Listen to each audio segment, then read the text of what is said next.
Hasan Piker, socialist, communist, radical left influencer. Hasan Piker. dirtbag left. Hasan Piker. Pro-terrorism, pro-Hamas. Hasan Piker. Hasan Piker.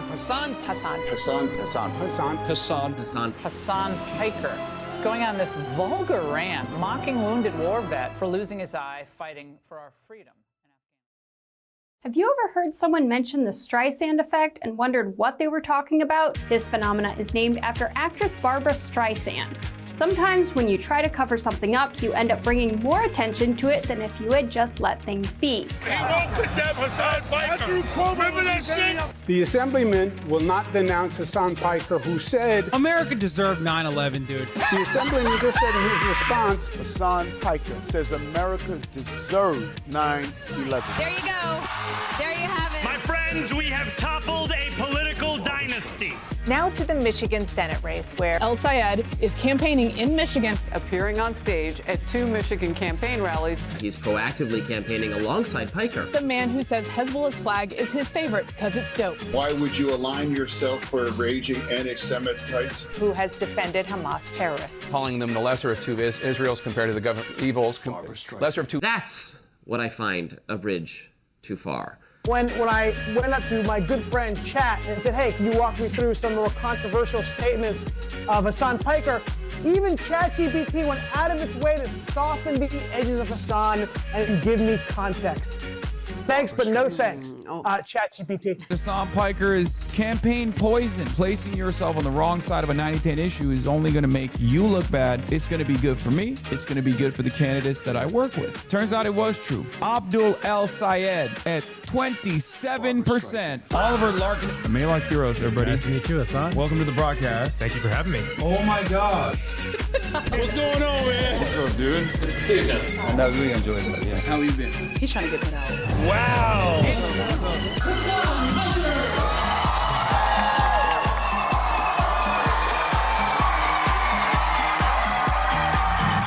What's going on, everybody? I hope everyone's having a fantastic evening, afternoon, pre-noon, no matter where you are in the world. I'm Hasan Piker, and this is our broadcast coming to you live from kind of sunny, kind of gloomy Portland, Oregon, folks. And you probably recognize this background because I am here at the headquarters of Portlandia, Portland, Oregon, the center of American radical liberalism. This is where American liberalism, rad liberalism, was invented. And I have so much to tell you. I'm a little tired. I'm just drinking coffee for the first time. Okay? I'm just drinking coffee for the first time today. So I'm already in a, fake suit. It's not a suit. It's Sunday. It's slutty Sunday. I'm taking I'm going to take the jacket off. It's just kind of cold. Hold on. Folks.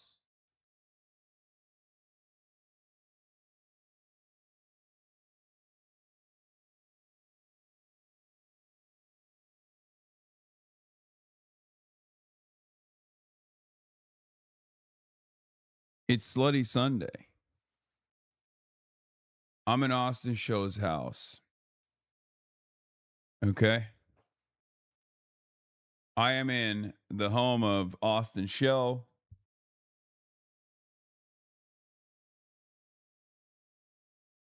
And yeah, I didn't stream yesterday. I moved to Portland and it was way more red than I thought it was going to be. Red for communism, maybe. I saw you guys in Seattle yesterday. It was a ton of fun. Hope Portland is just as great. Hell yeah. Trump got clip chimped on the 9/11 comment he made about you.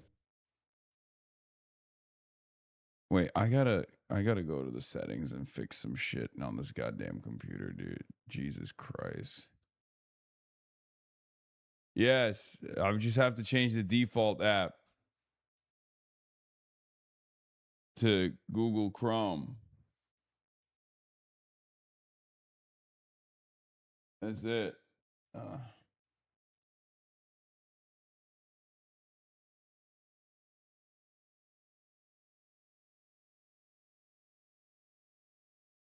Let's see. Boom.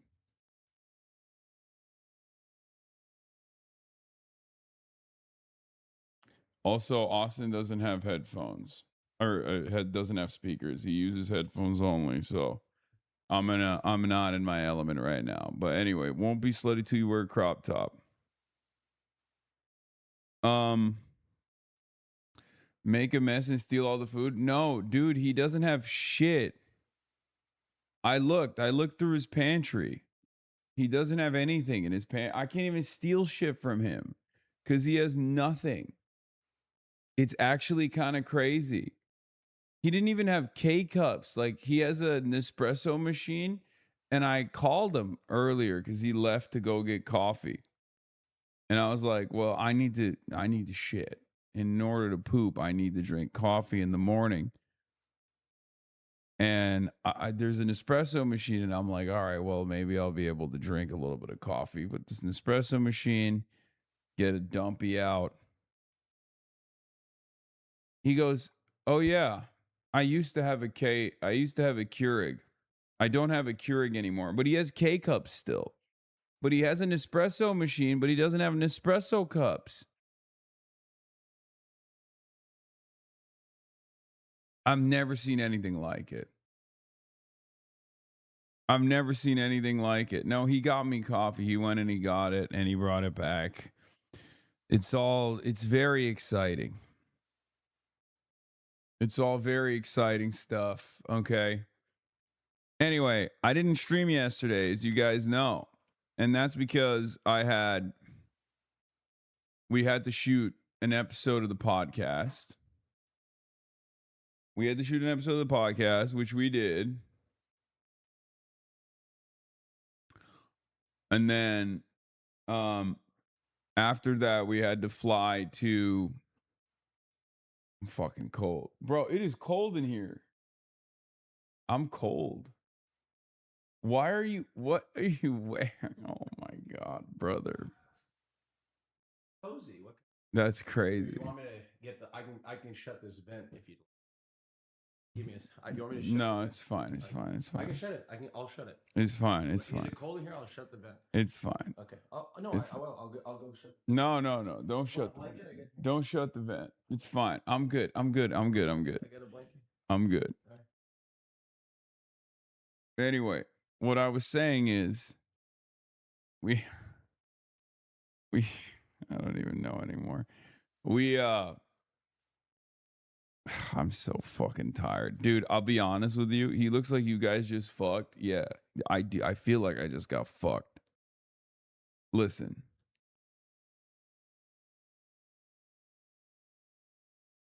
What is this? Because look, can I be honest? I know all about his personal life, so I don't need the update, okay? I don't need the fucking update. Hello, I'm live and alive. It's Los Angeles. Hello, I'm Hasanabi, Piker. That's how it sounds like. That's what his intro sounds to me. Hello, sunny, live and alive. Today, hello. Yeah, dude. That's what it sounds like to me. That's crazy. That's fucking nuts. I'm in the sunlight and the sun is shining. Fuck. Just drooled on everything. That's insane. I'm in this man's house now. That's it's good to know. Good to know how he feels about me. Okay, so what was I gonna say? Okay, so yeah. I didn't stream yesterday because we were shooting the podcast. We shot the episode of the podcast because Cutie couldn't travel to Seattle. Seattle was excellent. The crowd was amazing. We were at the... I just realized I'm fucking literally so close to his drool mic.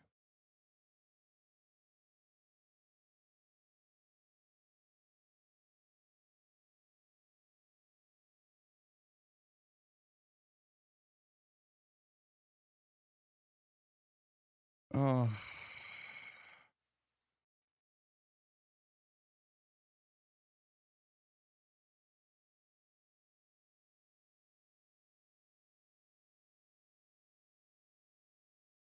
Nasty. Anyway, it looks crusty. It is crusty. So,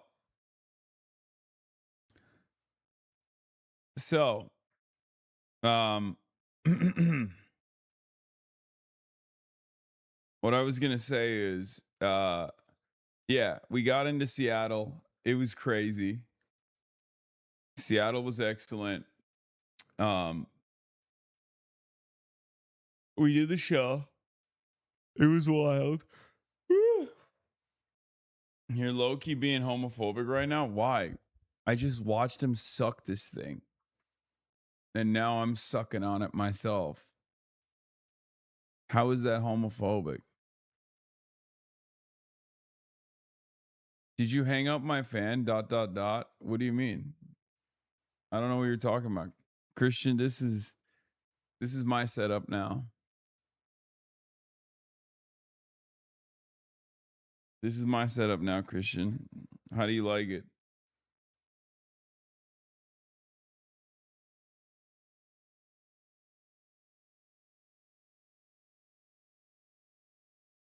Oh yeah, Trump mentioned me. God, I didn't even realize I'm live for the first time since that happened. What a time to be alive, huh?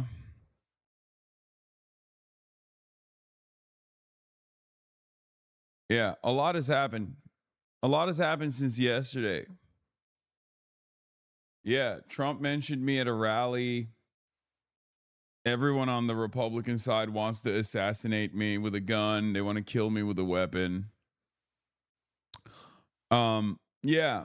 Hey, can you crash out at Asmongold being unbanned and having a happy relationship so I can watch another Peak Pegasus video about you crashing out? Okay, thanks. What? What? Why would I do that?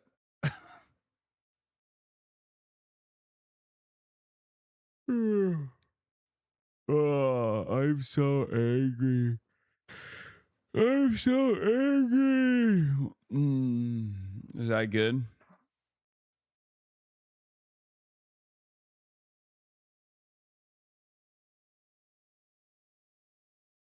I'm honestly shocked it took this long for Trump to mention you after the daily Fox News coverage. I know.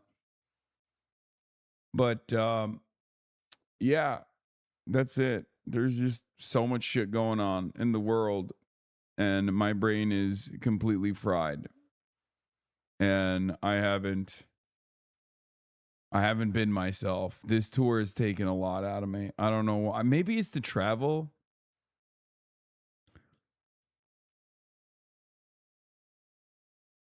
You know? Trump just handed the Liberals a win in the upcoming Quebec provincial elections. Oh, I know. I know. My brain is so fried. The fake outrage about Charlie Kirk shit when you've been doing it like 3 times a week, 30K people for 10 months. It's not just me doing it. Everyone does it. If anything, I'm more respectful to Charlie Kirk than Erica Kirk is. I'm more respectful to Charlie Kirk than virtually every goddamn Republican out there who has tried to fill his shoes. You know what I mean? Yeah, these guys are all goddamn grifters. Anyway, we'll talk about Quebec. We'll talk about how let's be real.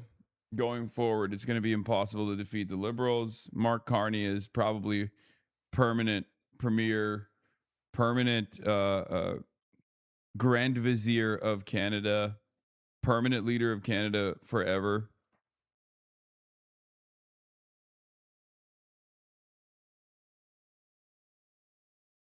But yeah, let's blast off.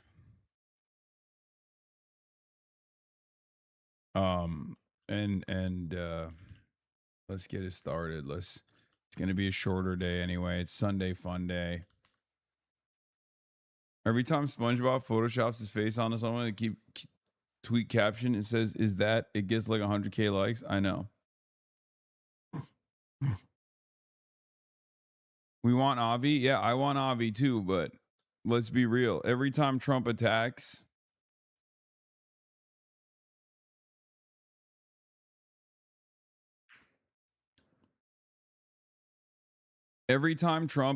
Canada and specifically Quebec, like a big part of the reason why liberals win in Canada is because liberals are the premier defenders, the primary defenders of like francophones in Quebec, and that's where a big part of them.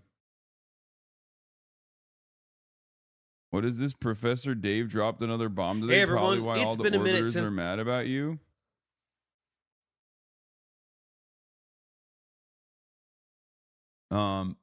Is it? Is that what's going on?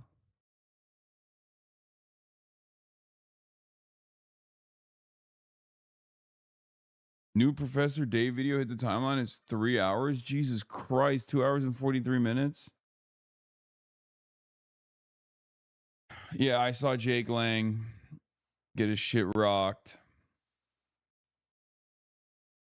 Cover the fun things from the tour so far instead of slop haters. Man, I'm just so fucking tired. I am so goddamn tired. I don't know what else to say other than I'm just tired. Seattle was amazing. The fans were amazing. The crowd was amazing. And we went out to get hot pot afterwards, and I ate the hot pot, but so did my pants. My pants that I'm wearing currently are covered in hot pot oils.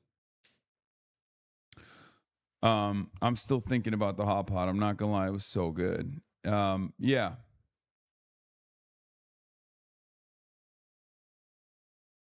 And now we're here. How was San Fran day one, Unc? San Fran was also amazing.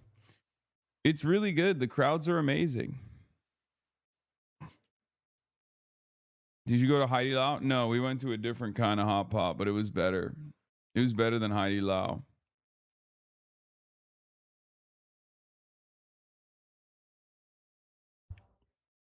Born to be a theater kid. So it's becoming clearer who really wanted this tour to happen. What is it?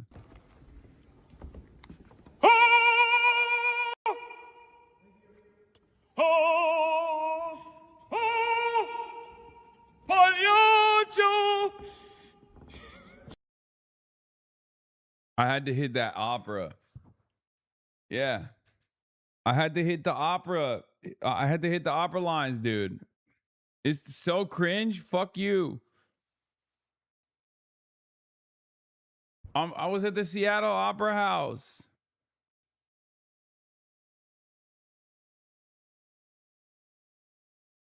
Fuck you mean? Theater kid in a prison of his own making. It's true. Hi. The cats are here.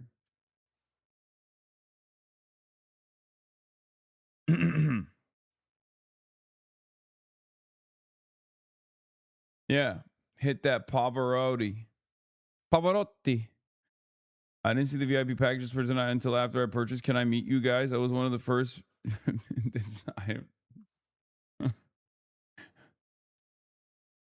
I don't handle any of that stuff, chatter. This platform might actually explode on Kirkiversary. Counting or not counting gang violence?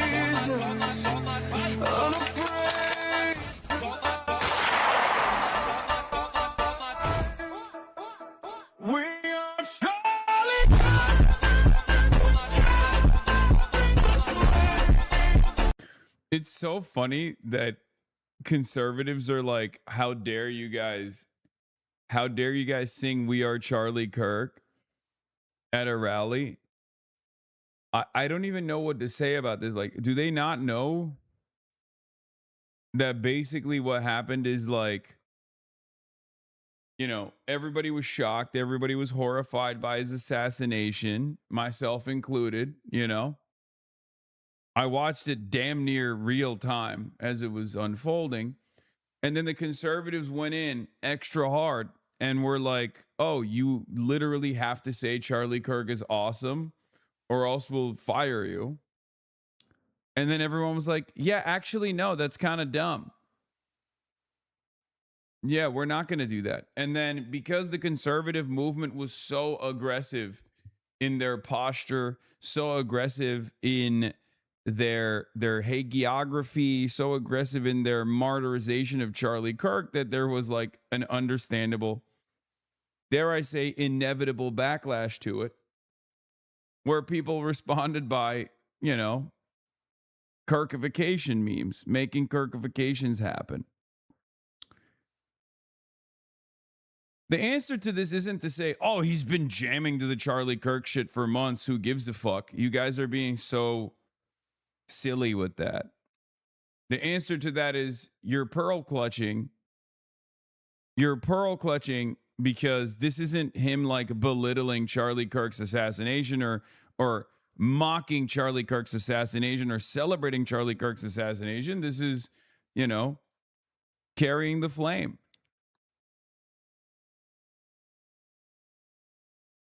Republicans hate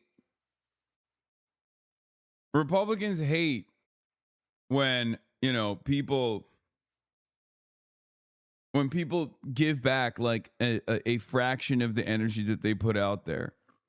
Charlie Kirk is now a character in internet brain rot. Children see Kirk on the same level as Tung Tung Sahur. The war is over, guys. Nobody cares about the cult of reverence anymore. They haven't since a month after he died. Exactly. So I don't know what the fuck these guys are holding on to.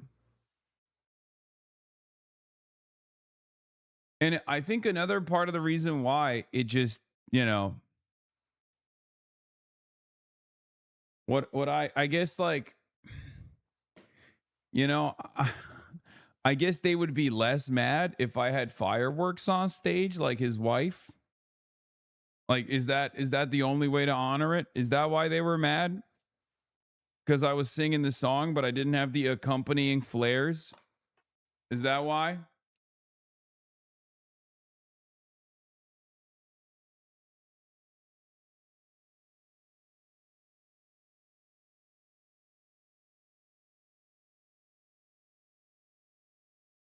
I think it would help to reiterate your anti-vigilante justice. Man, shut the fuck up. Shut your bitch ass up, 64-month subscriber. What are you, fucking stupid? You think these guys give a fuck?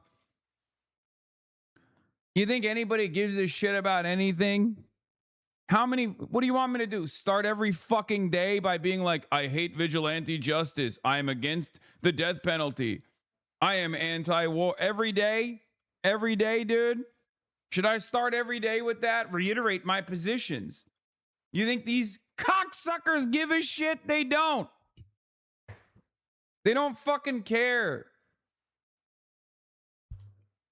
I know you're probably being nice and you think this will be helpful.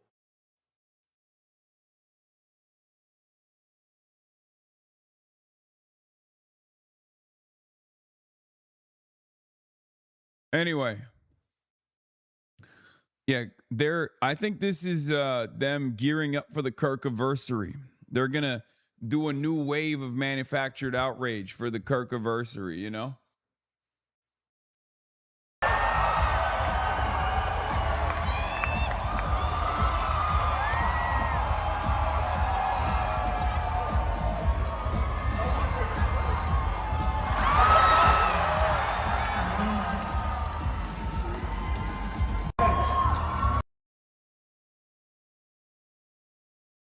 You need to do a Kirkland acknowledgement?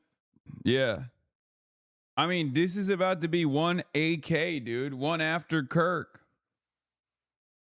We're in the BK right now. This is literally one BK, by the way. This is one before Kirk, right? Technically. Well, not one. This is the first. This is the end of one AK. It's about to... We're about to enter year one. We're in 0 AK, 0 after Kirk. We're still in 0 after Kirk. We're about to be in 1 after Kirk. So yeah, you didn't stop in Kirkland while in Seattle. 9/10 is literally the worst catastrophe that happened in the month of September in this country. Yeah, in like the last 30, 40 years, honestly.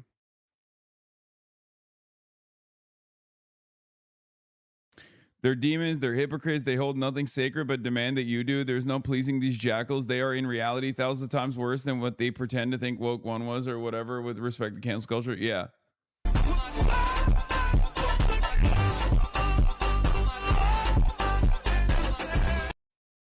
Anyway.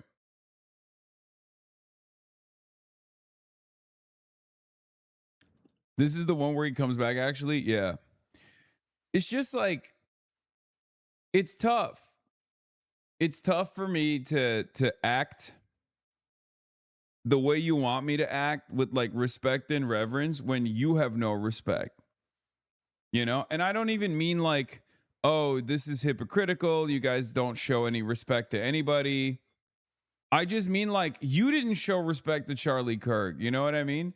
Yeah, I always disagreed with him. I don't think he should have been fucking assassinated. And, you know, I made that very clear from the jump, you know? But the idea that I'm supposed to fucking sit there and be like, you know, this guy was doing politics the right way. This guy was, you know, he was a good actor for American politics. Like, that was the demand from these fucking animals. And I was never going to do that. I was never going to lie. And my position on Charlie Kirk was very clear, obviously, right? I mean, I wrote about it. There was extensive coverage on my opinion on Kirk, my anger and frustration towards those who were engaging in, you know, ridiculous revisionist history about his background, right?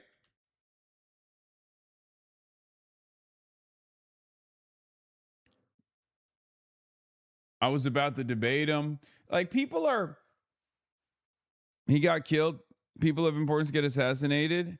Yeah, look, what's frustrating to me about this whole process is like, there's an entire sea of Kirk profiteers, if you want to call it that, right? His wife is one of them. I think I'm far more respectful.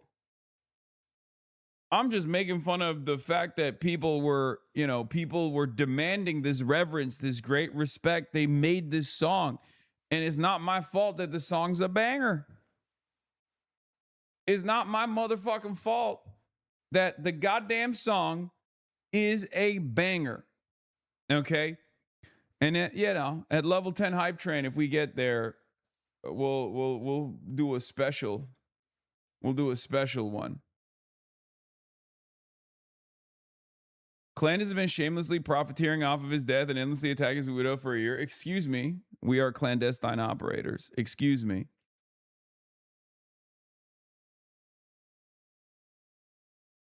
But yeah, I already don't have, to be fair, you come across as kind of sarcastic about liking it. Okay, I am being sincere about my appreciation for the song. Unfortunately, I wish I was fucking joking. I do sincerely enjoy the song. So here's the thing. Okay? Here's the thing. I don't like, I'm not even dignifying them with a response. What I will say is this. I expect Republicans to do this shit. I think if you are a liberal and you lean into the Republican pearl clutching operation around the martyrization of Charlie Kirk, you are literally, by my estimation, you're lower than the Republicans. Okay? You are the dog shit that is stuck to the bottom of my shoe. So if you're a liberal and you hate me and you're like, this is a great opportunity, I'm going to use this as a moment. I'm going to use this as an opportunity to really stick it to this guy, to show all of these other liberals out there that I'm the good one. I'm the good liberal. Let me tell you something. Okay? I don't respect you. I will never respect you. The Republicans will never respect you, especially because you have no respect for yourself. Okay? You have no respect for yourself. You are a horrifyingly reduced piece of shit that will never see the gates of heaven. Okay? If you're one of these liberals, these self-identifying liberals who comes out and agrees with the Republicans, in a moment like this, when they're doing an outrage manufacturing campaign, I don't even give a shit. I don't even care about the Republicans doing it. I expect the Republicans to do it. Of course they're going to do that. But if you fucking lean into their pearl clutching operation, you're fucking worse than they are. You're a nasty little pervert. You're a freak ass bitch.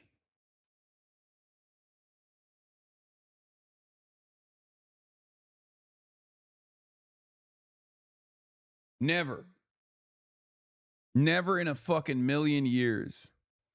Too many comments in this chat. Could y'all stick to quality comments only? Please, thank you. Yeah, this is one of those freak ass bitches I'm talking about. This David Mauricio guy. He's doing it because he wants to position himself as like the anti-Hasan liberal because he wants clout. This is the first and last time I will ever mention this little worm. Okay? All of those unfuck America losers, bro. Oh my God. This fucking dickhead shook hands with that white supremacist. With that white supremacist Jake Lang. I thought he was fine. I thought he was like a Jubilee libtard. I thought he was, you know, fine. He does decent on those debates. Turns out he's not. He made a whole video being like, Hasan Piker's a right-wing psyop. These motherfuckers were selling "We Carry on the Flame, Unfuck America" Charlie Kirk lighters, bro.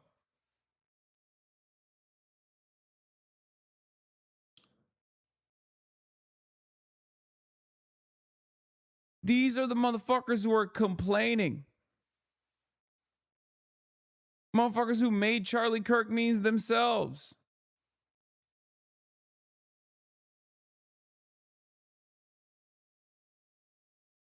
I mean, they don't even, you can tell these people have no honor. They have no self-respect. They have no consistency. They have no consistent positions at all. It's just pure grift. And if you get your news and information from these dildos, you're a fucking idiot too. Sorry. There is perhaps no greater indication of someone's dishonesty than a person like this leaning into the right-wing manufactured outrage pearl clutching campaign that I am addressing and making fun of, right? When they themselves have also done it. Yeah. Shannon Watts is another one of these fucking losers. I'm going to tell you right now, there are vultures out here. There are vultures out here. Some of which are just straight up operating as Hasbara mercenaries. Shannon Watts is one of them. Shannon Watts, David, whatever the fuck, David LaRosa as another one. Like, those guys are, you know, they're doing this because they recognize that their whatever remains of their career relies on getting money from big donors that care a lot about Israel, right? Neera Tanden is another one of them. But then there's also the classic, like, I'm going to take the oppositional position to whatever Hasan is saying, like Asmongold. Here's Asmongold talking about how it's really fucked up I think this stuff is disgusting, and I think that the people that are enabling it, and the fact that he has people on his podcast that are doing this with him, and they're singing along to somebody who is promoting terrorism and everything else, the reason why they're singing about the We Are Charlie Kirk and everything else, the reason why they're doing this is because guy who recently ate a 14-day ban for advocating to murder children, like shoot children with a gun, is back pearl clutching about how we choose to continue carrying the fucking flame. Yeah. Guy who wants to murder children has the moral position here, apparently. They support killing Charlie Kirk. That's the reason why they're doing it. They're not doing it because they think it's fun. When you find yourself on the back foot constantly, the only thing you find yourself doing is defending against change. I'm not on the back foot at all. Now, what's funny about it is these guys, pearl clutchers,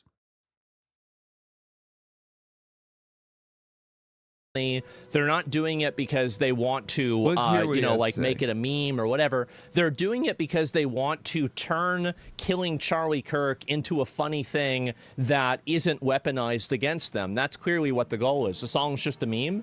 I agree with you, the song is just a meme, but can you understand the difference between Hasan going and doing this versus somebody else? The difference is that whenever he's doing that, he's doing it because he agrees with it. He wants to see people. What? Even his own audience is like, it's a meme, dog. Calm the fuck down. Legalize comedy. Like this shot. That's the reason why he uses the red. I like it. He's just like, no, Hasan is not allowed to. And then look at Asmongold defending it in December 2025. Who do I look like? You like Charlie Kirk, bro.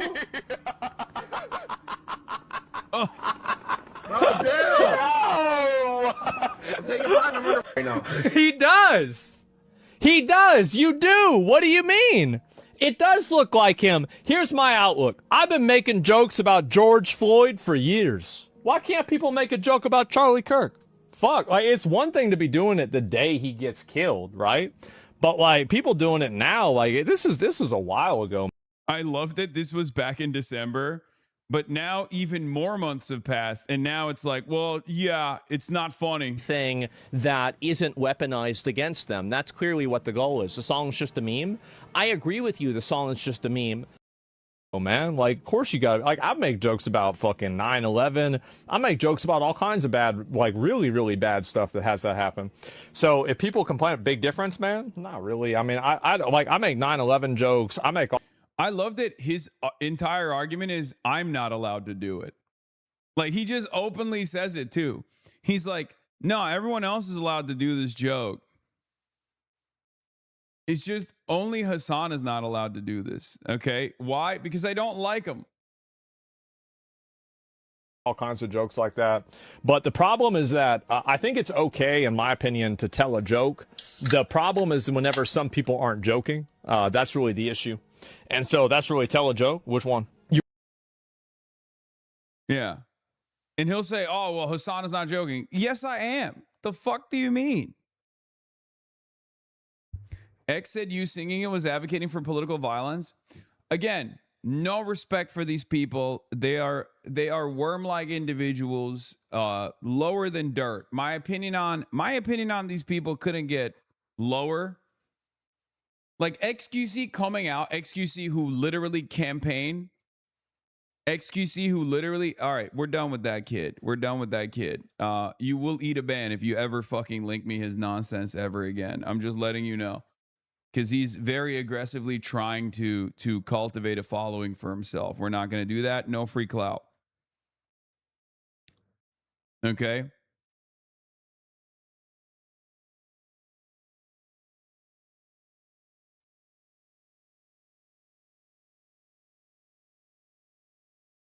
But yeah, XQC, Asmongold, a lot of these people, they don't have any real politics whatsoever. It's just about farming outrage, farming the algorithm. You know, they have no, like, if you're getting your political positions from a guy like Asmongold or XQC, you're not gonna make it. Okay, like XQC would suck off Sex Pestiny if he was the one making the same joke. I mean, he said way more heinous shit regardless, but that's it. They're opportunists. It's all drama. It's all algorithm. It's all fucking leaning into outrage manufacturing. Yeah, guy who literally campaigned with Donald Trump is out here talking about how unacceptable. This is a call for violence. Suck my dick. What am I supposed? I'm not allowed to fucking crack jokes that everyone else is cracking. Really? That's what we're doing now? What is this fucking SJW ass bullshit? Okay? What is this fucking pearl clutching? It clearly doesn't work. Part of the reason why it doesn't work is because we push back against it and we say, you're being ridiculous. We've seen what you've cheered on.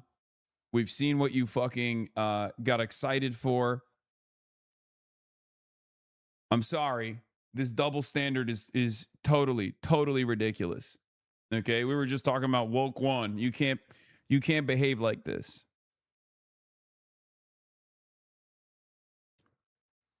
Jillian Michaels thinks you're Hitler now. We're watching a psychopath in action, and I always wondered how Hitler got millions to kill millions. This certainly gives us some insight. Yeah, I'm between me and Israel's strongest defender, Jillian Michaels. I wonder who's closer to Adolf Hitler.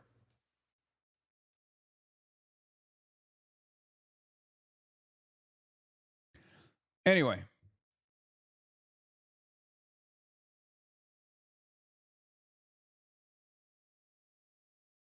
So yeah, that's the little brief moment of recognition that I wanted to give to this story. There are so many Republicans who are like, we have to kill him now. Like, we have to kill him right now. Someone needs to Kirk him. Someone needs to Kirk him immediately. And it's like, dude, what are you saying? I never advocated for violence against Charlie Kirk. I was literally about to debate him. Okay? What the Trump administration tried to do in the aftermath of this, of course, and I've offered analysis on this. It's not new, right? I've tweeted about this in the past as well, about the Kirkification and all this shit, right?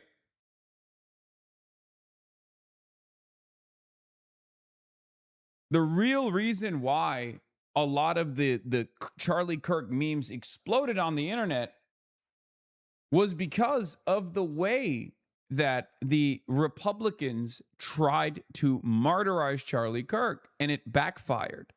It backfired for a couple of reasons. One, because we now live in a much more violent environment in general, where people are they're just not going to treat people in death with the dignity that you would normally demand, especially because all people are seeing is violence. They're seeing violence in Gaza. They're seeing violence in their schools, right? So from the perspective of like a Gen Zer growing up in this environment where there's like school shootings happening, mass shootings happening all the time, and then they're like, you have to, this is different. This time it's different. And it's a dude who himself has said, school shootings are unfortunately going to continue happening. That's a price I'm, willing to pay for the Second Amendment, because that's what he did, right? That's what Charlie Kirk literally said. Of course, they're going to be like, all right, well, that's a little crazy.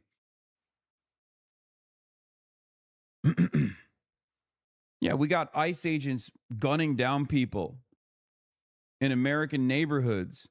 And then the entire Republican Party is defending this process, saying they're all fucking terrorists. And then what are we supposed to do? We can't even crack jokes, not even at the expense of Charlie Kirk necessarily, but more so the entire Republican movement that tried to force reverence. That's it.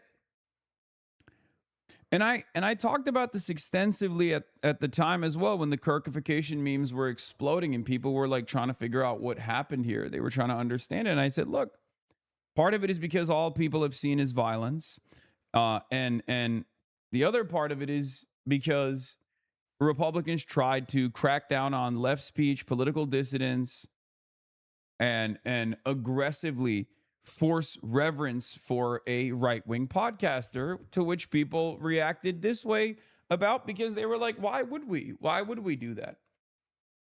What is this expectation? You can't on the one hand design a world that is this violent, and then also on the other hand, say whatever you want to say about George Floyd, say whatever you want to say about black people, brown people, all the time, call us pussies, say we're libtarded, woke, hysterical babies, only to then turn around and be like, no, this is our MLK, and you have to respect him. You have to respect him. How dare you? You need to get fired. Because they went after so many people. They went after so many goddamn people. They tried to fire people. They were analyzing my reaction to it. And I would go so far as say my reaction was more human than many on the Republican side's reaction was, including Erica Kirk. Erica Kirk's reaction was strange. You know? So, from my perspective,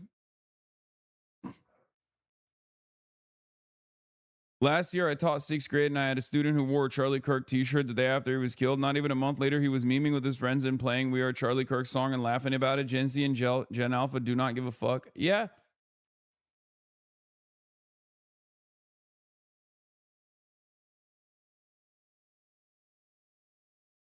The NFL was doing a moment of silence and shit. Yeah, Asmongold was running around months after he was like, well, yeah, everyone makes Charlie Kirk jokes. It's fine. Right? But prior to that, he was actually actively doing the mass phone calls to get people fired, mass harassment, mass doxing campaigns to get people fired. Some of the people that got fired, weren't even like saying Charlie Kirk deserved it or anything like that, right? Many of the people that got fired were getting fired because they were like, hey guys, here are some of the quotes that Charlie Kirk has put out there in the world. Here are some of the things that he defended. Can we have an honest assessment about his background? Can we have an honest assessment about what he represented in American politics? People got fired for citing the guy. Okay? People got fired for repeating his words. It is ridiculous. Yeah, this was my post on the Kirkification months ago. I said, this is part of the reason why the We Are Charlie Kirk and the Kirkification memes went insanely viral. You can't mandate reverence for a generation that saw their classmates get slaughtered in school shootings. Okay?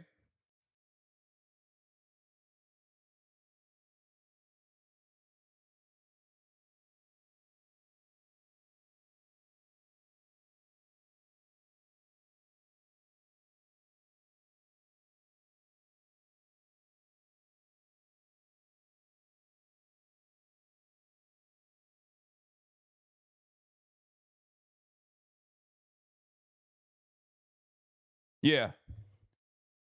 You cannot forcibly demand empathy for a person who considered empathy to be toxic. Okay? That's it.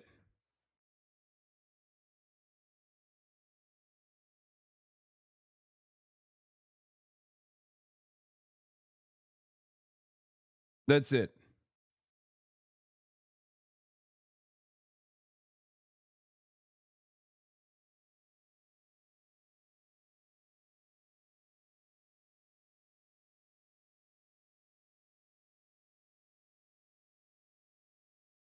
So on a real note scale of 1 to 10, how hard would it be to get an autograph and a picture tonight after the Portland show? I don't know.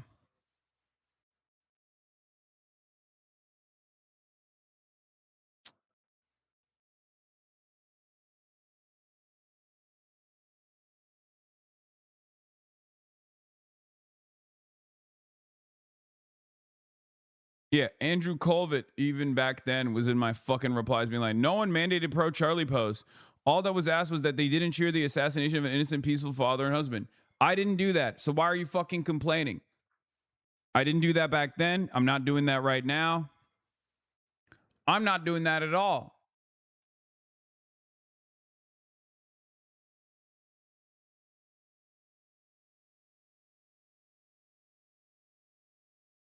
Innocent, peaceful father and husband, not a high bar. If someone couldn't meet the minimum, then employers were provided with an unobstructed view of their employees' depravity.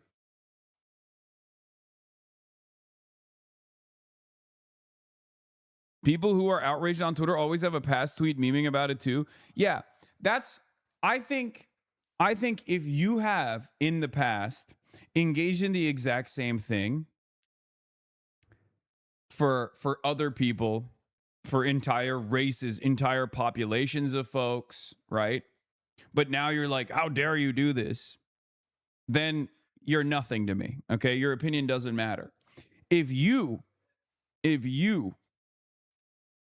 literally made Kirkification memes and jokes yourself and are now pearl clutching about this, especially as like someone who is apolitical or like a liberal, you literally should stop. You should never, everyone should constantly remind you of how big of a piece of shit you are, how big of a fucking grifter you are. No one should let you get away with it. Okay? No one should ever let you get away with it. Yeah, Charlie would have mourned Hasan. Charlie Kirk on stage mocked the killing of Palestinians in Gaza, made jokes about the destruction of Gaza, and watched his audience laugh along. Yeah. Lauren Chen, Hasan met Charlie many times. I was on a panel with them at Politicon. They were fiery on stage, but still jovial and amicable with each other once it was done. Charlie would have mourned Hasan had he been shot. Hasan, on the other hand, chooses to mock Charlie for shame.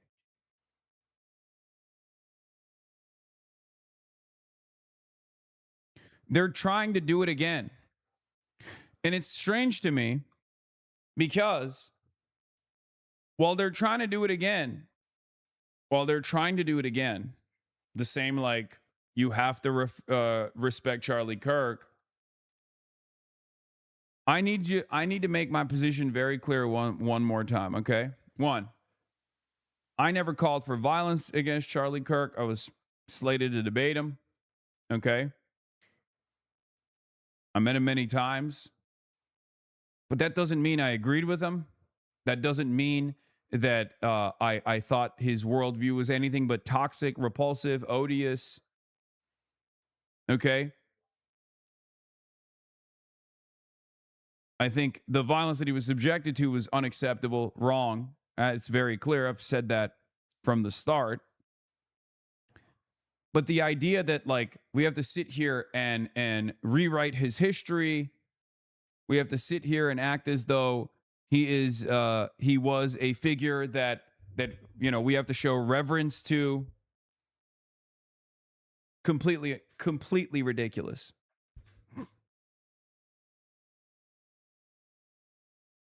Completely ridiculous.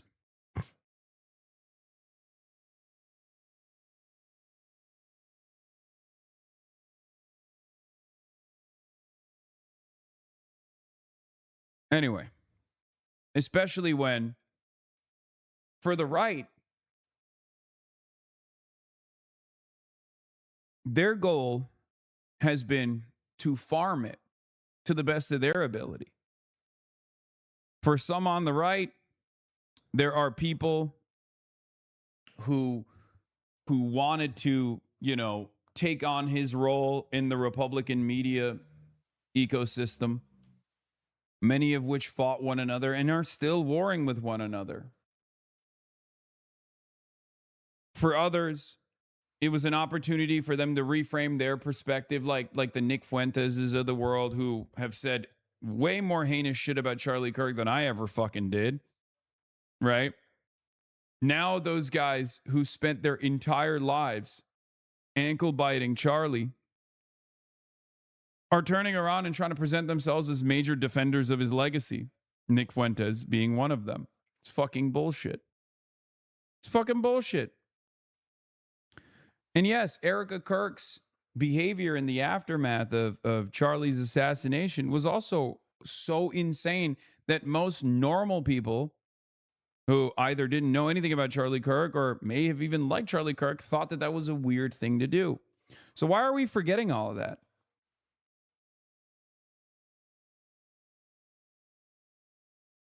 We're just going to rewrite all that history? I'm not going to let that happen.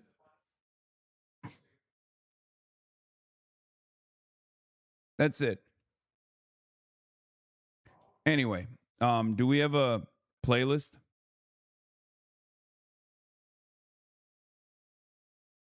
Yeah, this U account will probably have a great time cooking all these people. Look at this.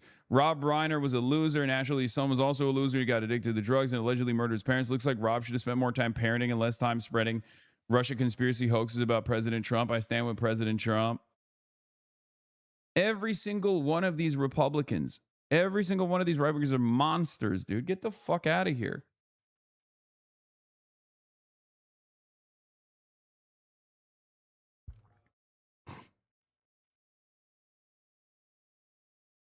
Anyway.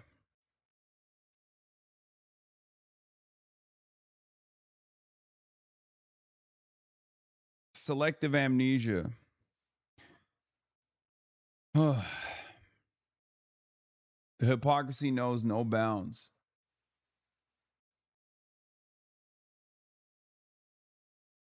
Anyway, do we have a playlist? Because I know that there's a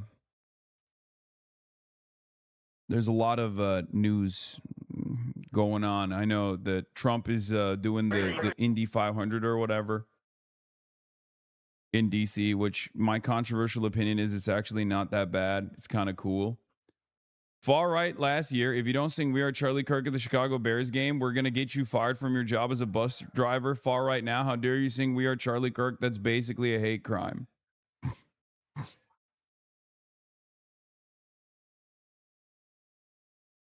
Amnesia is too credible of a word. It's malicious. Oh, I agree.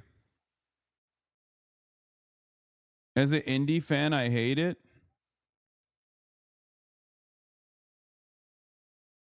They think you are the Senate leader. I know. I saw this. Of course. They're fucking insane, dude. They're so insane. Abdul Sayed is actually the stalking horse for Hasan Piker.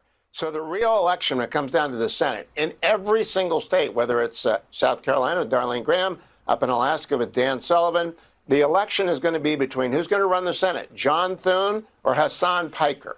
The Democrats have become the party of Hasan Piker. He's a violence rhetoric-driven, Islamist apologist, Jew-hating bigot. And I think that the Democratic Party are trying to walk past Hasan Piker and pretend that he wasn't, in fact, the guy who pushed Abdul Sayed over the top and represents young Democrats in the DSA. So the DSA has taken over the Democratic Party. Poor Chuck Schumer. I felt bad for Ed Markey. Ed Markey didn't even know what AI was last night in that debate. He was so clueless in that debate. Yeah, I'm the you can close it. It'll warm up in here. Okay. It's fine. Yeah, I'm the new Senate leader, chat.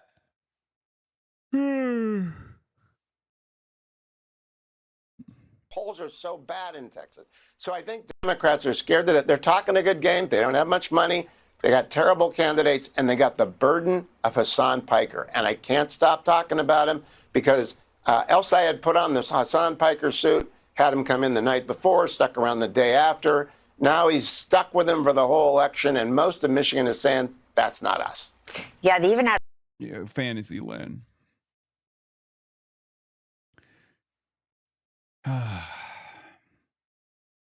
Yeah, bro. I control the media. That's right. They got me. You're the new Soros. I'm the new George Soros. They moved on. They moved on from George Soros. It's me now. The whole show was about you, according to ASIN. There were already about 6 to 7 Hassan Piker mentions in the first segment, and now they're opening a new segment with another mention. System, but the Democrats are certainly getting in their own way. I do want to ask you how you can explain to us tonight your Democratic colleagues in the United States Senate, particularly those who are Jewish, allowing people like Hassan Piker and Abdul El Sayed into the party to say what they're saying about Israel. System. Dude, what the fuck kind of timeline are we in right now where mainstream news is going after you? Look. The entire point of this is it's a disciplining operation, okay? Do not fucking say anything about Israel, because if we do, if you say anything about Israel, if you're a prominent critic of Israel, okay, we will make your life a living hell. If you're a prominent critic of Israel, then we will literally come after your family. We will consistently yell about you. Okay, check this out. I was glad to be there for the performance. Turns out Fox News was at the San Francisco event. Yeah.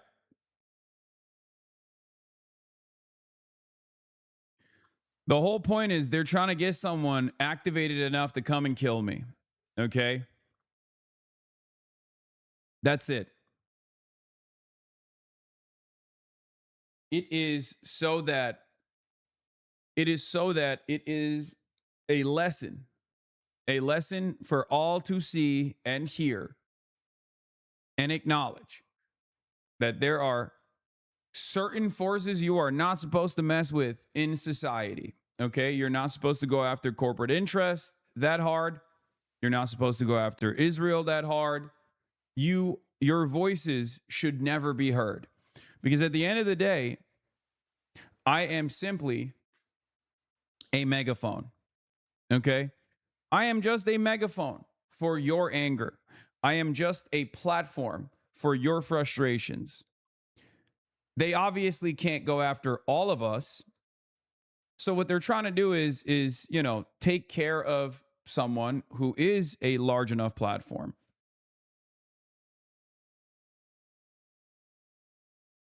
That's it. Yeah. I can't wait for Hassan to get kirked. It's distasteful. Hassan knew Charlie. Had real conversations with him, and now he mocks the death of him. He's a sociopath.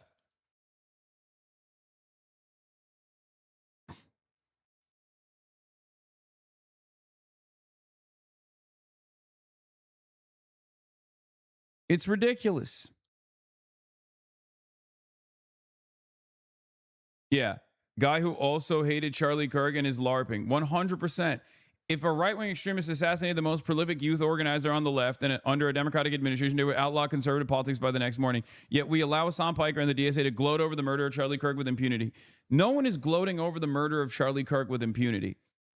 People are making fun of the ridiculous ways in which the Republican media machine tried to use this as an opportunity to force reverence for a right-wing podcaster. Okay? That's it. That's what this is about. That's what this is about. That's what this has always been about.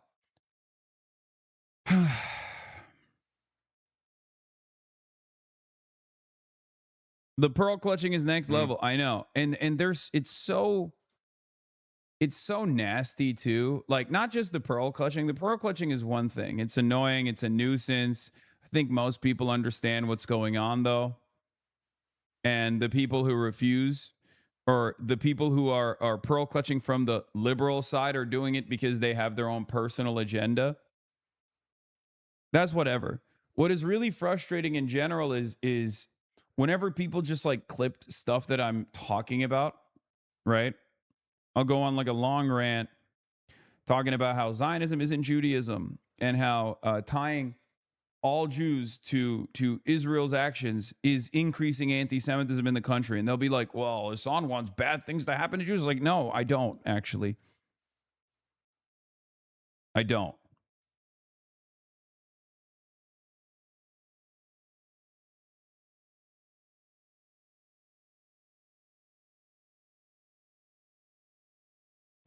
And what's frustrating about it is that there are liberals out there who are not recognizing what's going on and leaning into the right wing, leaning into the right wing insanity.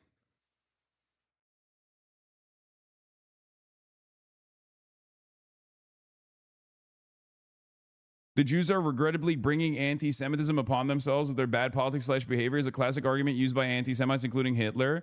I don't think the Jews are doing anything, but obviously Jewish extremism in Israel is harming the Jewish image worldwide, just like Muslim extremists harmed Muslims. Don't deny the obvious just for one pet issue, in my opinion. Yeah.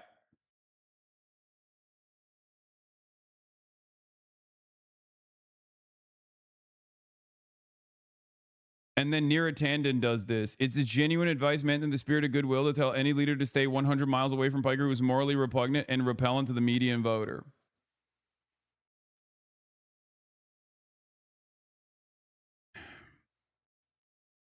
Have you ever seen, with the exception of like Donald Trump, have you ever seen a figure in American politics get attacked this aggressively by the entirety of the right, the far right, and also centrist Democrats and establishment media? And it wasn't the far right that attacked Donald Trump, obviously. They were the only people who were on his side. I have never, maybe it's tough for me. It's tough for me to you know, take an unbiased, impartial position on this because I'm in the crosshairs myself. But it blows my fucking mind. It blows my mind how ruthless these people are. Last time I saw someone get this aggressively pursued, it was Bernie Sanders in 2016 and then Bernie Sanders in 2020. It was the far right, it was the right wing, and it was the entire establishment media on the liberal side as well that just would attack them endlessly. And Bernie Sanders was running. He was running for president, which, again, still unacceptable, the way that they came after him. But yeah, this is a disciplining operation. This is a disciplining operation. What we have to do is stay strong, understand exactly why they're doing this, and not yield and not bend to their desires. All right, let's talk about another state that you raised, another big state, Michigan, the face-off between Democrat Abdul al-Sayed and former Congressman Mike Rogers. The NRSC continues to put out social media posts claiming that Abdul al-Sayed has quote-unquote terrorist ties, and yet there is no evidence that he has terrorist ties. Senator, should the NRSC stop running those ads? Well, we know without question that he had family members who helped resource Osama bin Laden. We know without question that he campaigns with Piker, who said at one point that America deserved 9/11.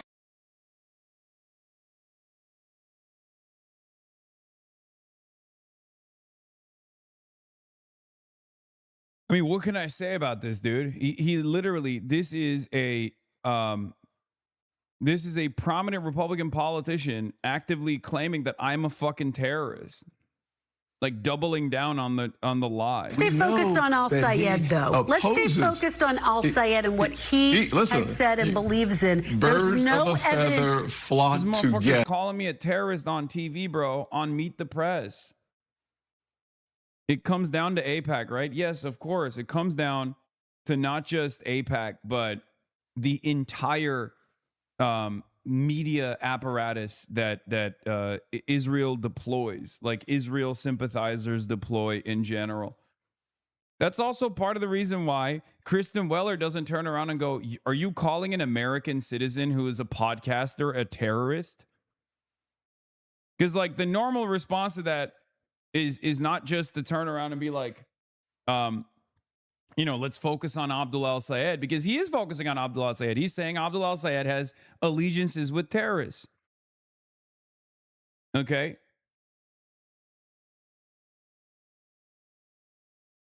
It's nutty. Like, dude, think about it this way. Charlie Kirk was linked up with every single Republican campaign. He was in the White House all the damn time. He was in the White House while talking about how Islam is a sword to the neck of America, right? And no one turned around and said, hey, this is kind of fucked up. Liberals didn't even do that. Liberals didn't even turn around and say, this is kind of fucked up that Charlie Kirk is doing this kind of thing. While also simultaneously hanging out with as many politicians, many prominent politicians, campaigning alongside them, throwing events. He was a part of the system.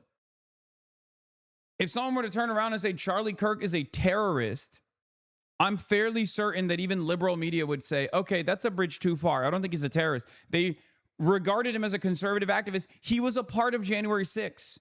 He bussed people in during January 6th, and liberals still consistently considered him a conservative activist. But on the other side, if you're an anti-Zionist, if you're a prominent anti-Zionist and a prominent Republican, the head of the NRSC says Hasan Piker is a terrorist, there's no moment of reflection, no moment of like, hey, hold on, what are you talking about?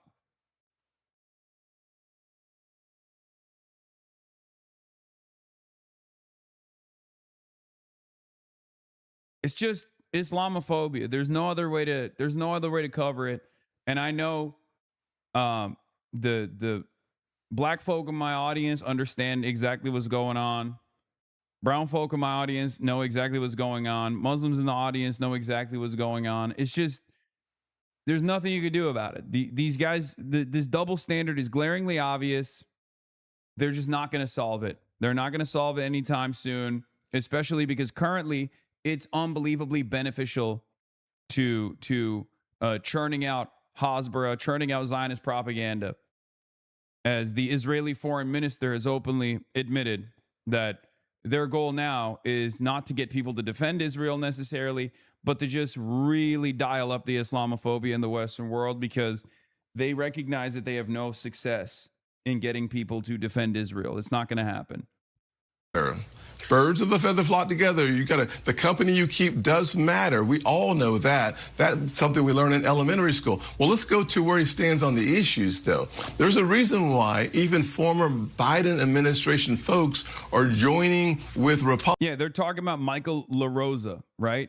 They're using like Jill Biden's press secretary, who got fired, as a person. Like, there's noteworthy people on the Biden camp that are against Abdul al-Sayed. Like, this is what I mean. It's a fairly sophisticated smear operation against Abdul al-Sayed that they're deploying. And part of that revolves around getting the liberals to also play ball, touching on issues that they care about, at least liberals in positions of power.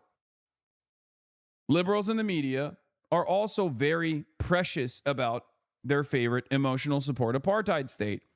So they can always use that as a way to bring people seemingly to their side, even if these people are not a representative enough force, right, amongst the masses. Republicans and hosting fundraisers throughout Michigan to support Mike Rogers. Here's one of the reasons why. We've got a candidate in Abdul al-Sayed who wants to abolish ICE. He wants to defund the police. Here's a candidate so radical that even Democrats in Michigan are joining forces for the first time with Republicans to elect Mike Rogers. Just to be very clear, there is no evidence that al-Sayed supports any terrorist organization. Yeah, birds of a feather. Who was Epstein's best friend? Fact is, Republicans protect and support pedophiles. With that, they lost every ounce of credibility. Tim Scott just got through endorsing the lying, cheating, thieving, immoral Ken Paxton, so maybe he's right about birds of a feather.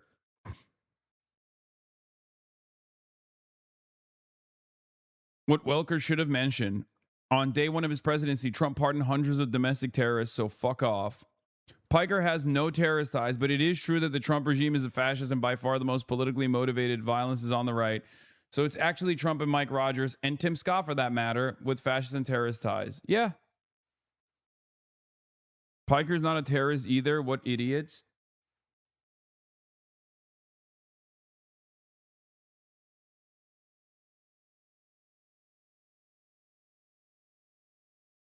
These people are monsters. They're monsters. And they're losing. But until we win, they're just going to keep chirping. Okay?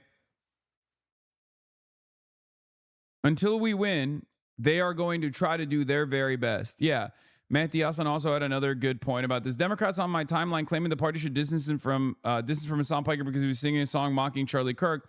But here's Bill Maher and a New York Times reporter joking about the death of Jason Arday, and the audience are laughing. Will Dems boycott Maher now? Of course they won't, because they agree.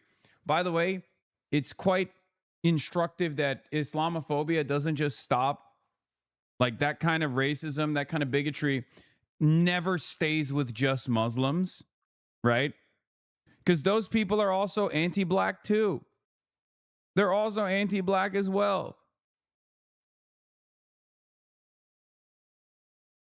These guys are never just against Muslims, just like they're never just against transgender people, right? It's never just one kind of bigotry that they stick to. It's all of the bigotry. So for a lot of people who think, oh, well, we can find allegiances here with these guys because they also hate Muslims or they're also pro-Israel. If you think that you're not next on the chopping block, you're wrong. It never just stays with Muslims. That's why I can't comprehend it when I see people who themselves are from a minority background that also entertain Islamophobia, things like that. These people hate you too, big dog. Fuck you mean?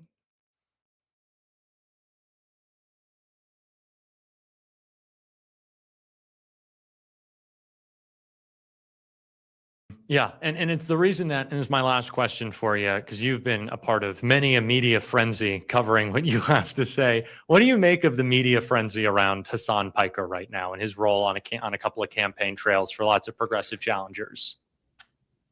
To be honest with you, I find it kind of weird.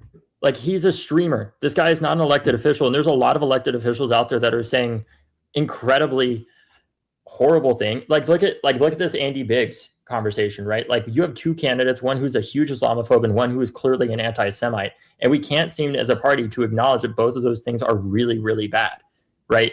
And I think that it's fascinating that people are so obsessed with a streamer that the median voter knows nothing about. You know, that's... No, I'm watching a video. The dream of the 90s is alive in Portland. All the hot girls wear glasses, yeah. Is that that's Fake Will. Oh yeah, That's Fake Will. Yeah, Coachella. That's cooler. Well, he knows politics and stuff. Yeah, dude. Okay, guys, how fucking millennial gray is this goddamn house? Down to the fucking artwork on the walls. I cannot believe it. Chat. It literally looks like. Did you tell him about my garage? No, I didn't. His garage is filled to the brim with Christmas shit. Yeah, it's Christmas decorations everywhere in the garage, but like the house itself, guys. It's very millennial. It is the house itself literally looks like if you were to. I'm gonna Google millennial gray on Google Images, and some of the photos might actually be Austin's home. Wait, that actually looks like. It is exactly. Wait, that's literally that's my couch. I'm not joking when I say this. it's 1-to-1. Like it's 1-to-1. It is so strange. Like I don't know what happened. I don't know why. Are you surprised? I mean, a little bit, yeah. Because you have to put a little bit of character in your house no matter what. It's just like shocking to me that it is so perfectly millennial. So I gray. made a mistake. When I got this house, I chose every little detail in it. When I got this house, I chose every little detail in it, which is a mistake. Next time, I'm going to have somebody else do it for me, and then I'll choose from options that they come up with because I'm not an expert. Yeah, you and I like you to, went basic bitch mode. I like to support the interior designer class. Okay, nice. Put this up to give him Yeah, you didn't give Hasan a robe like this. No. This is my robe. Uh-huh.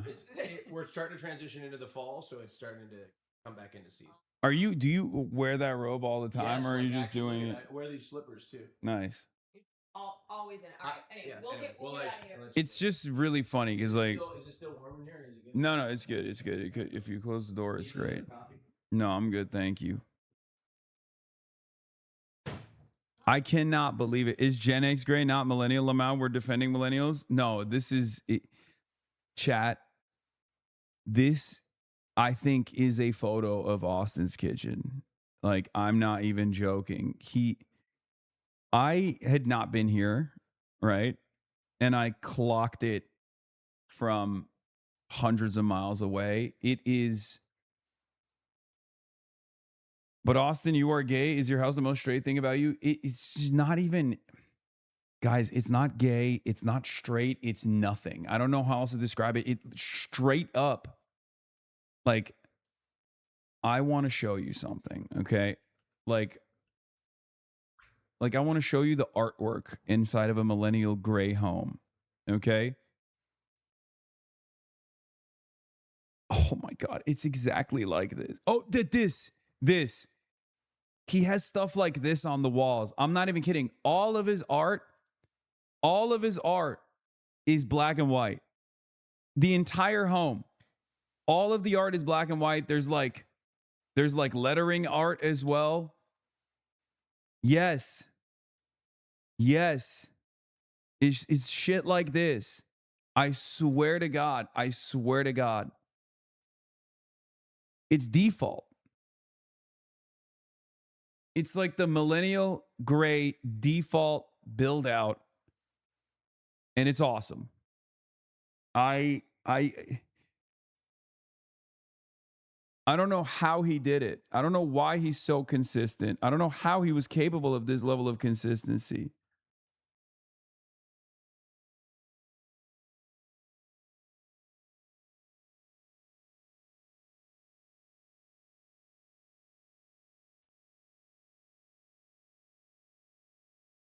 It's also funny because one of his rooms he calls the Frank Sinatra room. And I went into the room. I was like, why the fuck is this the Frank Sinatra room? Which is, again, hilarious that one of his bedrooms is called the Frank Sinatra room in and of itself. And it's because he has a Life magazine that's in one of these like magazine pouches with Frank Sinatra in the cover. That's it. That's the only reason why that's called the Frank Sinatra room. Austin is one of a kind. He really is. He really is.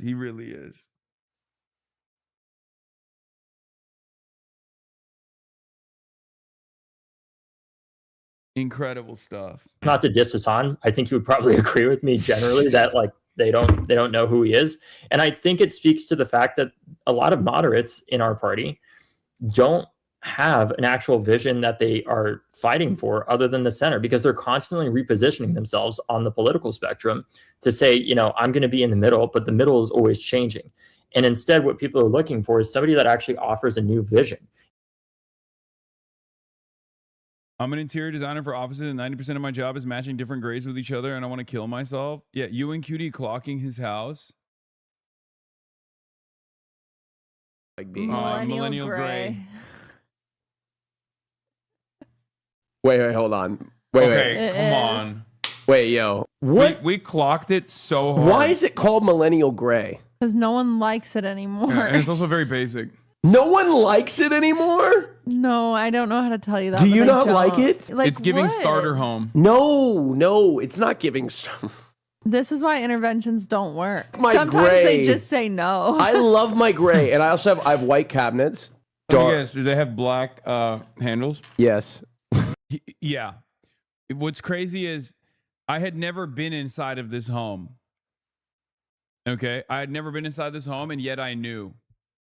I clocked it, and it down to all of the upholstery. Okay, down to the upholstery, down to the wire. It's incredible.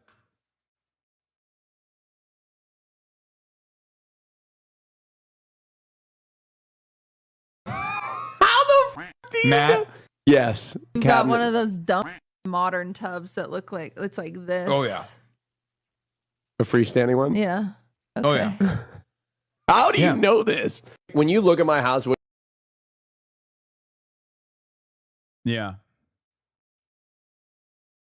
Yeah, that's what it is. All right. Illinois. But in Michigan. So Donald Trump did a rally a day ago, or I guess 2 days ago at this point. Yeah, August 21st, 8/21, a day that will live in infamy. And in the rally, he called me out. He called Abdul al-Sayed out. He said Abdul al-Sayed's mom gave money to Osama bin Laden or some shit. Just like they are doing everything they possibly can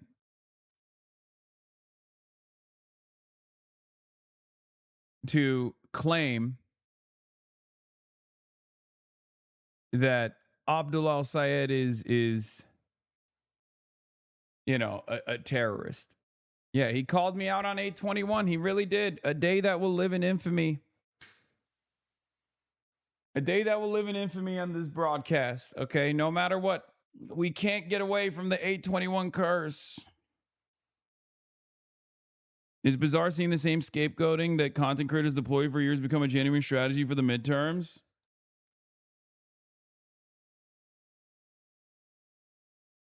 Just watch Dana Bass ask Scott Jennings if an Indy car is what Trump should be focusing when voters' main concern is affordability. And that man's answer was he saw a video on social media of Hasan Piker celebrating the death of that podcaster. I mean, isn't this one of the accounts that fucking hates me, though? I feel like even they're coming to my side a little bit.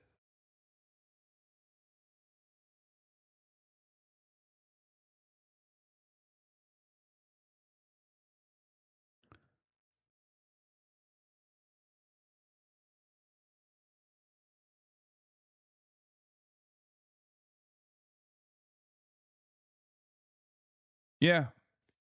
The Butt Hasan has allowed slop tubers to unironically get away with like pedophilia allegations, right? The Butt Hasan derangement syndrome has been such a powerful force on YouTube that has anchored a lot of this resentment, that has been a deflection method, quite successful deflection method at times. And it's kind of wild that we're now seeing it with, prominent American politicians, prominent commentators in mainstream media. They'll be like, hey, this is a murder trial. You're going to go to prison for life. You murdered your wife and your children, and you'll have the defendant get up there and be like, well, Your Honor, but Hasan. That's where we're at. That's literally where we're at. I did not realize that this is where we were going to get to, but we are there. We're there. All right, here's Donald Trump doing the Abdul al-Sayed is a terrorist shtick. Michigan, the Democrat nominee for Senate, Abdul al-Sayed. Abdul admitted openly that he wants to pack the Supreme Court with 23 far-left justices to shred the Constitution of the United States. His sister, very close relationship, celebrated the terrorist slaughter of babies on October 7th. His mother worked for an organization that gave hundreds of thousands of dollars to a gentleman named Osama bin Laden. Have you heard of him? Knocked down the World Trade Center. She gave him a lot of money, and he recently campaigned with a communist fanatic who says that America deserved 9/11. We deserved it, right? We deserved. I never, in 2019, on that faithful afternoon when I was reacting to Dan Crenshaw saying all that dumb shit on the Joe Rogan Experience, I never thought that 7 years later, the president of the United States of America would refer to it exactly 7 years after the fact.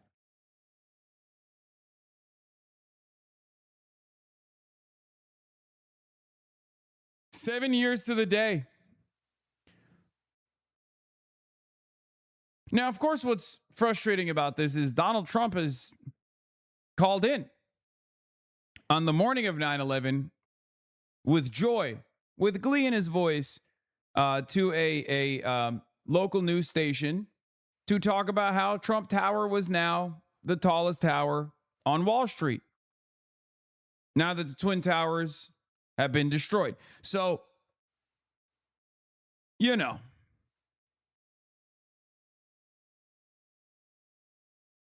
But I guess it doesn't really matter. They get to say whatever the fuck they want. They're Republicans, right? Republicans get to own patriotism. They get to own 9/11. No one else is allowed to talk about it. Deserved all that death, destruction. In Texas, the Democrat nominee for Senate said he hates Christianity and that the 10 Commandments are a form of fascism. The 10 Commandments are fascism. By the way, if we were treating Trump, if we were treating Trump in the way that like the media treats me, this is how it would look. America deserved 9/11. We deserved it, right? We deserved all that death, destruction. Wow, I can't believe that the president said that. Can you believe that the president said that? How fucked up. Right? Like, this is literally what the Republicans are doing. This is what the Republican midterm strategy is, okay? Unironically, and at least he's the president, so doing it to him makes a little bit more sense. They're doing this to me, a fucking Twitch streamer.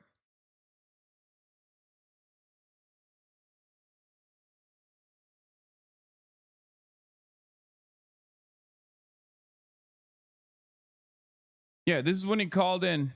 You have one of the landmark buildings down in the financial district, 40 Wall Street. Did you have any damage, or did you know what's happened down there? Well, it was an amazing phone call I made. 40 Wall Street actually was the second tallest building in downtown Manhattan, and it was actually, before the World Trade Center, was the tallest.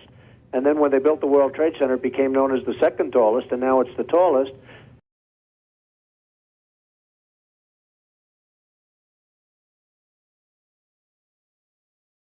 Oh my God.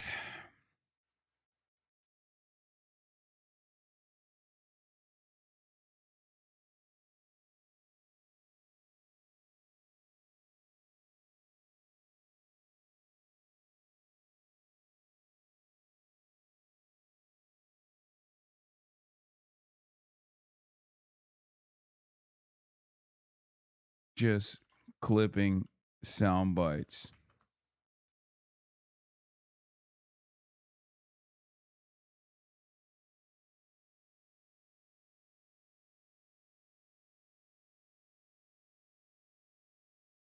Just clipping sound bites out of context and then getting mad at them.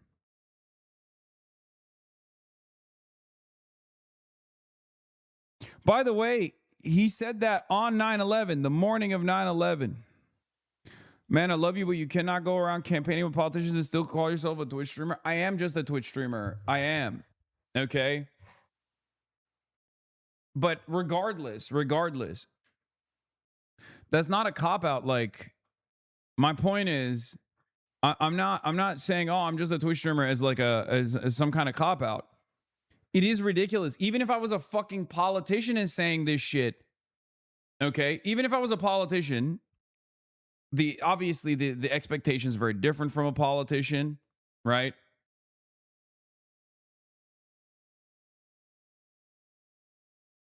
But like, even then, you should look at what the Republicans are saying and doing and then figure out whether or not what I'm saying and doing is anywhere near as crazy as what they're saying and doing is. Do you understand? Because it's not. That's the other side of the story that's also frustrating, because people are not even comparing what my worldview is or what my statements are and applying the same fucking standard to the goddamn president of the United States of America. It's crazy.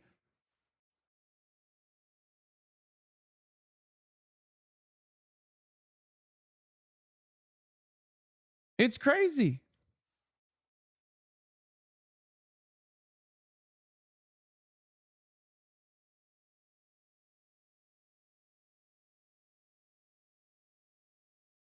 It's so frustrating. This double standard makes me more mad than anything else. Like, I'm not saying this because I'm at the heart of this. You know, obviously that changes it a little bit for me.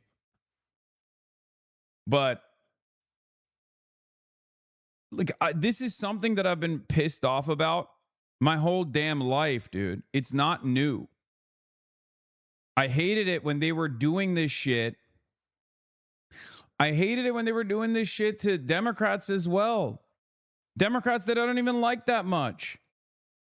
I can't stand it. I can't stand this double standard. They just constantly cry bully.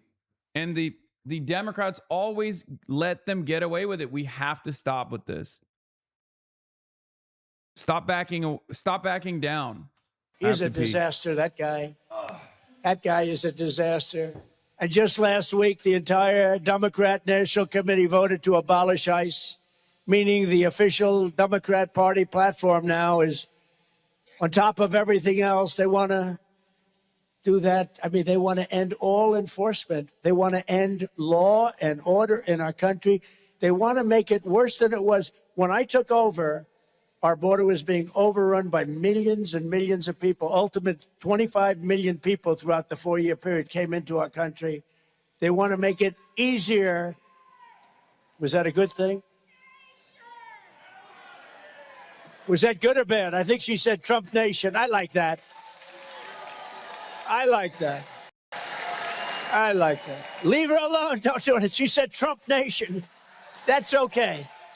Trump Nation's okay. I wasn't sure. You never know what they're saying nowadays, do you, Front Row Joes?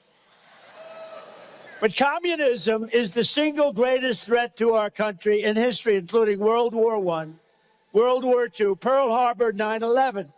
And that's why we're going to crush the radical Democrats at the ballot box this November. And we're going to defeat communism in America once and for all. We're going to defeat it. It's never worked. It's dirty. It's filthy. It's unhappy. Did you ever see a happy communist? You ever see a communist laugh? I never saw it. I've known communists. They don't laugh. They're very unhappy people. We want to be happy. With your vote for Darlene on Tuesday, we're going to send a message straight to the Democrat Party headquarters in Washington. We're going to tell them that we will never abolish ICE. We will never surrender our Constitution.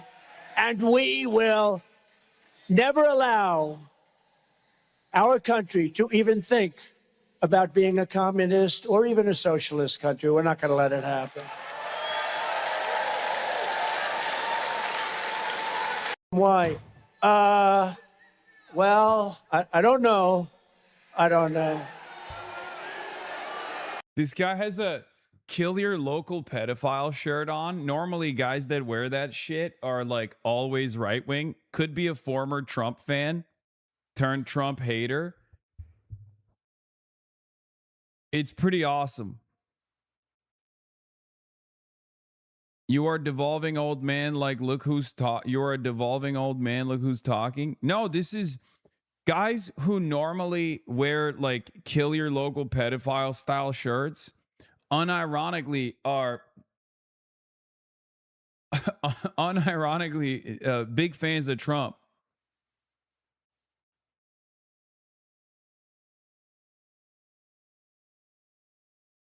I went and saw American Doctor yesterday because of your stream. Thank you for being the amazing person that you are.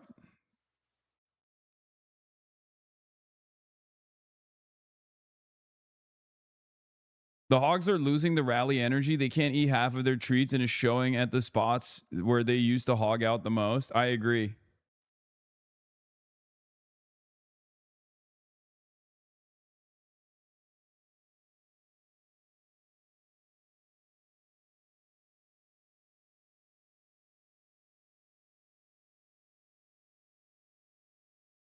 The only one inciting violence against American Jews is Piker and his rhetoric. For the future of our party, Democrats have to call out this hate and condemn these dangerous views. Anyone campaigning with them is a part of the problem. Whatever, Gottheimer. Buttheimer. I just don't... Look, I've said it already. I'm down to... Unc, these are for you. Oh, yeah, those... Whoa. It's not bad.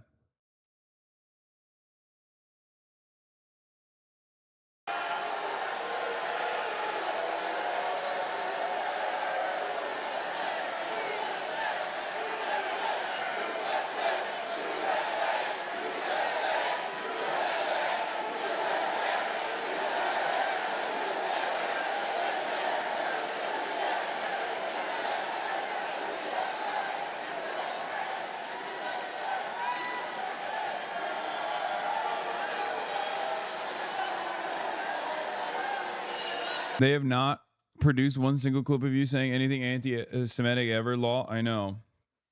But for a lot of these dudes, it's just criticizing Israel is the most anti-Semitic you can ever be. So that's why it doesn't matter. They just fucking constantly point to that. They go, oh, well, look at all the shit that he says about Israel. Obviously, that's it. That's all it is.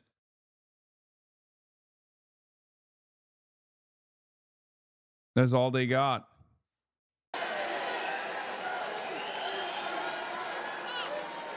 That's all right. That person's going home to mom, going to get scolded because mom is voting for us. You know, mom is voting. America deserved 9/11, dude. The Hasan Piker Discourse Industrial Complex? Wait, what the fuck is this?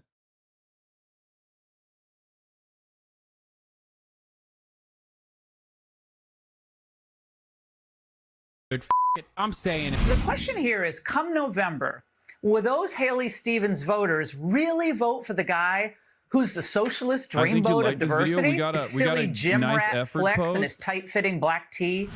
These races ultimately are local, and all politics are local. My understanding is that that Francesca Hong has made clear her present stances to her electorate. Yeah, she's moved away from a lot of that. Right, she's moved away from it. And I have a local city councilman that has this saying, woke one was crazy. Woke one was crazy. Today, we're going to be having a conversation. I want to go ahead and examine this weird paradox that Black voters find themselves in. On one hand, they are the most supportive of DSA policies, but on the other hand, it seems as though that Black voters are the least supportive of DSA candidates. One of the main reasons why this contradiction stood out to me is because within America, most of our well-known socialists are Black. But it seems as though that the DSA, an organization that is advocating for democratic socialism, seems to be disconnecting with the group of people that have already been historically predisposed to socialism.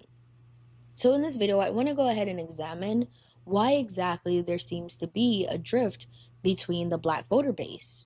A group of individuals who have already been predisposed to the Rainbow Coalition, to Fred Hampton, Angela Davis, the Black Panther Party, in hopes of better understanding the gap between the insurgent left and the base of the Democratic Party. In this video, we'll go ahead and examine the after effects of El Sayed winning his race against Stevens. We'll also go ahead and discuss the whole Hasan Piker Discourse Industrial Complex and why Joe Scarborough has no freaking reason yelling that loud in the morning. After that, we'll also go ahead and have a conversation about Miss AOC and why the language of Woke 1.0 not only undermines the hard work of BLM activists, but weirdly enough, may also undermine some of the movements that we're currently seeing in 2026. This is about the Democrats once again fumbling the football on the 2-yard line when they have a chance to make great gains, but being so woke, I don't know if you want to call it woke 1, woke 2, or woke 3, but being too woke to call out the obvious. And because this is a little director's cut, similar to my Lotto video, I will definitely try to bring up comments from the previous video as a way to provide some of my insight into what y'all left. Hello and welcome to Demi Show. Today we're going to be having a conversation. This is going to be a part 2, a director's cut of some sort in regards to our initial conversation that we had about Dr. Abdul El-Sayed, as well as the Michigan Senate race and this unfortunate idea that Black voters are monolithic. That video received upwards of almost 1,000 comments. So I wanted to go ahead and do a part 2 to further examine some of the things that were discussed in the first video, and to also add to some of my commentary that I wasn't initially able to put in the first video. Before we officially start everything, I want to go ahead and touch on, as a lot of people have mentioned, Dr. Abdul El-Sayed is not DSA. According to Dr. Abdul El-Sayed, he is a scientist and a capitalist that understands the pitfalls of capitalism.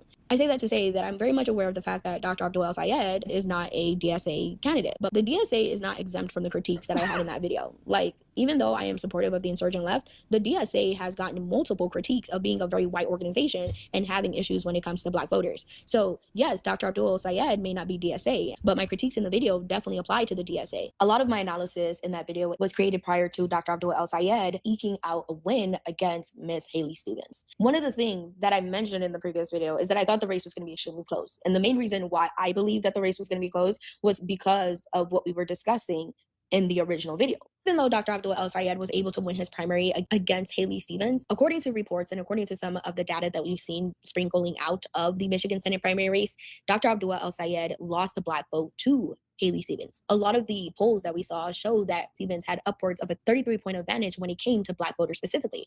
And even though Dr. Abdul El-Sayed did make inroads with the Black community, specifically young Black voters, he did still end up losing a majority of Black voters to Haley Stevens. I wanted to go ahead and highlight this specific comment because I didn't touch on this in the original video, but I've been seeing stories about this dynamic specifically within Detroit.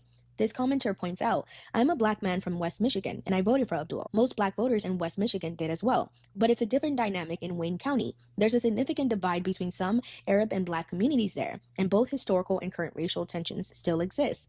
The area isn't as unified or diverse in practice as it may seem from the outside. If Abdul wants to beat Mike Rogers in November, he needs to speak directly to Black Americans. Dr. Sayed is most likely going to have to rely on 2 establishment, quote unquote, heavyweights. Now, if you remember the Michigan Senate primary race, Barack Obama basically acted as an omnipresent figure throughout the race. Even though he didn't endorse anybody, AIPAC and by extension UDP poured a lot of money into this idea of Barack Obama endorsing Haley Stevens. And by Barack Obama lending his support and his star power to Dr. Abdul El-Sayed, he most likely is going to be able to firm up some of that support alongside Kamala Harris mobilizing her supporters to support Dr. Abdul El-Sayed should help alleviate some of that tension. But does it fully address the issue that we initially talked about in the previous video? No. Well, this is the part of the video where we have to talk about the Kamala Harris endorsement. Like, if you personally ask me, why do I believe that Kamala Harris is advocating on behalf of Dr. Abdul El-Sayed? I think, one, Harris wants to defeat the Trump administration. Like, out of the gate, she doesn't like the Trump administration. It confused me because Cuomo won the Black vote too. Yes, because a lot of older Black voters are very cautious voters. They're defensive voters. Okay.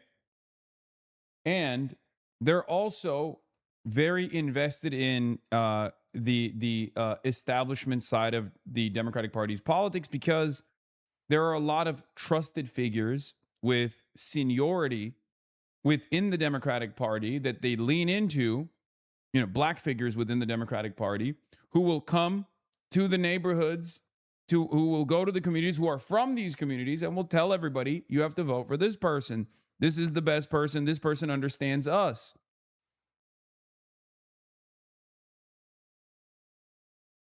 That's it. It's not that, it is not because older Black voters are conservative in their policies. That's the furthest from reality. Okay? Black voters consistently are the most progressive voting bloc in the country. As a demographic, there are all sorts of empirical evidence to show over and over again that black voters, by and large, are far more sympathetic to socialism as an ideology than white voters are, than even Hispanic voters are. Okay? But when it comes down to it, and we're playing the game of percentages, right? If we're looking at if we're looking at who black voters are voting for, it's usually by and large older voters that participate in much higher percentages, and a lot of older voters are a part of the Democratic Party's bulwark. It's turnout machine, and they will go and vote for who trusted individuals in their communities tell them to vote for.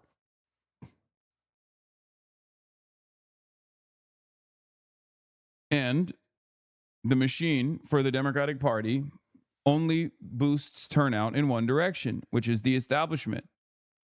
Two, as everybody has guessed, Harris is most likely gearing up for a 2028 presidential run. And she definitely needs... Is it fair to call them small c conservative? No, because they're not. They're not conservative in their policy demands. That's why I say they're defensive voters, they're cautious voters, but they're not conservative.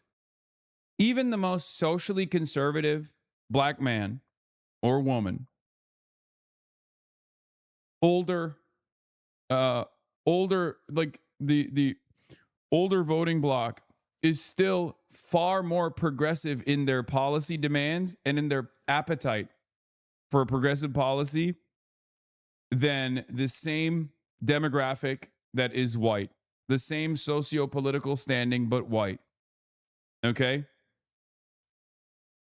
That is the reality of being a black person in the United States of America, a country that has baked in white supremacy and anti-blackness, specifically anti-black white supremacy, into its fundamentals, into its foundation.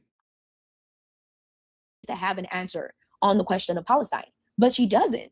I understand people that are fully apprehensive to the idea of Kamala Harris. Harris had the opportunity to fully separate herself from the Biden administration on the issue of Gaza. Which you have done. So why do they hesitate to support us in the DSA? Is it just the word socialism? No, dude, no. Black voters have less of a negative opinion of socialism than white voters do, okay? No, I'm telling you what it is. I don't know why people don't listen.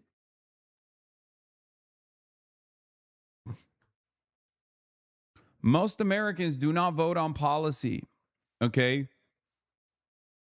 Most people just vote on vibes in this country. And for cautious voters, older black voters, that their likelihood of voting for someone revolves around who trusted individuals in the community are telling them to vote for. You know, church leaders, just a part of the Democratic Party's turnout machine. Something differently than President Biden during the past 4 years? There is not a thing that comes to mind in terms of, and I've been a part of most of the decisions that have had impact. You asked me what's the difference between Joe Biden and me. I'm going to have a Republican in my cabinet because I don't feel burdened by letting pride get in the way of. Like in the retelling of 2024, some people have overlooked how a lot of activists, the uncommitted movement, and young voters were initially supportive of Harris because they saw her as a potential break from Joe Biden's policy on Gaza. Roman, I am a Georgia State representative. I'm an elected Democrat. I come from the swing state of Georgia. We are not here to create any divisions. As my colleagues have said over and over and over again, the only reason we are here is to ensure that Donald Trump will never make it to the White House and save the lives of the people that we love. It's about the fact that today I watched my party say our tent can fit anti-choice Republicans, but it can't fit an elected official like me. I do not understand. I do not understand why being a Palestinian has become disqualifying in this country. But as Harris herself has admitted, she sadly listened to her consultants and continued to push for the same tragic policies. I'm somebody that was supportive of Harris in 2024, but I find that I am not apprehensive or judgmental or angry at those that chose to sit out in 2024. Because even though Kamala Harris was the better option in comparison to Donald Trump, people were rightfully grieving the loss of their loved ones and their family members. Young activists had their phones flooded with images. For white chatters who don't listen, it's called machine politics. When black socialist leaders got killed, no other group of socialists stepped up to fill the gap, so the Dem establishment, as was planned, stepped in to fill that gap and made the strongest voter base for the Dems. So even though black voters don't particularly like Democrats, survival voting and knowing local figures is what carries it. Yes. There's also a lot of, like, a big part of machine politics is also distribution of resources. Okay? Like, the reason why Jim Clyburn is such a towering force in South Carolina is not because he's black. It's because he gets money from the Democratic Party and he distributes those resources that he gets from the Democratic Party to local church leaders, to community organizers, hand-selected community organizers. So, of course, he is a trusted figure for his constituents. He has constituent services. Okay? And he's been doing this for multiple decades at this point. That's how you design a political machine. That's how you establish trust.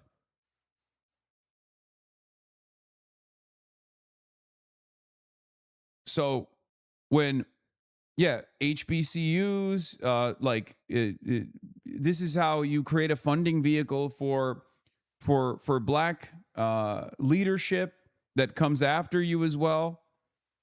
The reason why Angie Nixon won with demographics that DSA normally doesn't actually win with is because, one, she is a trusted local politician. She's a trusted state politician as a black woman, but also because she had the backing and endorsement of every local black politician, every state level and local level black politician in Florida.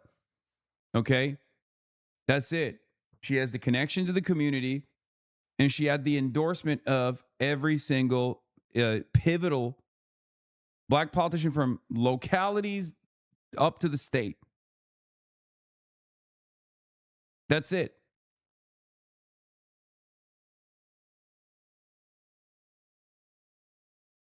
Of carnage from Gaza. So even though I myself was participating in relational organizing to get some of those people on board, it would be foolish of any of us to overlook their grief and their anger towards Harris.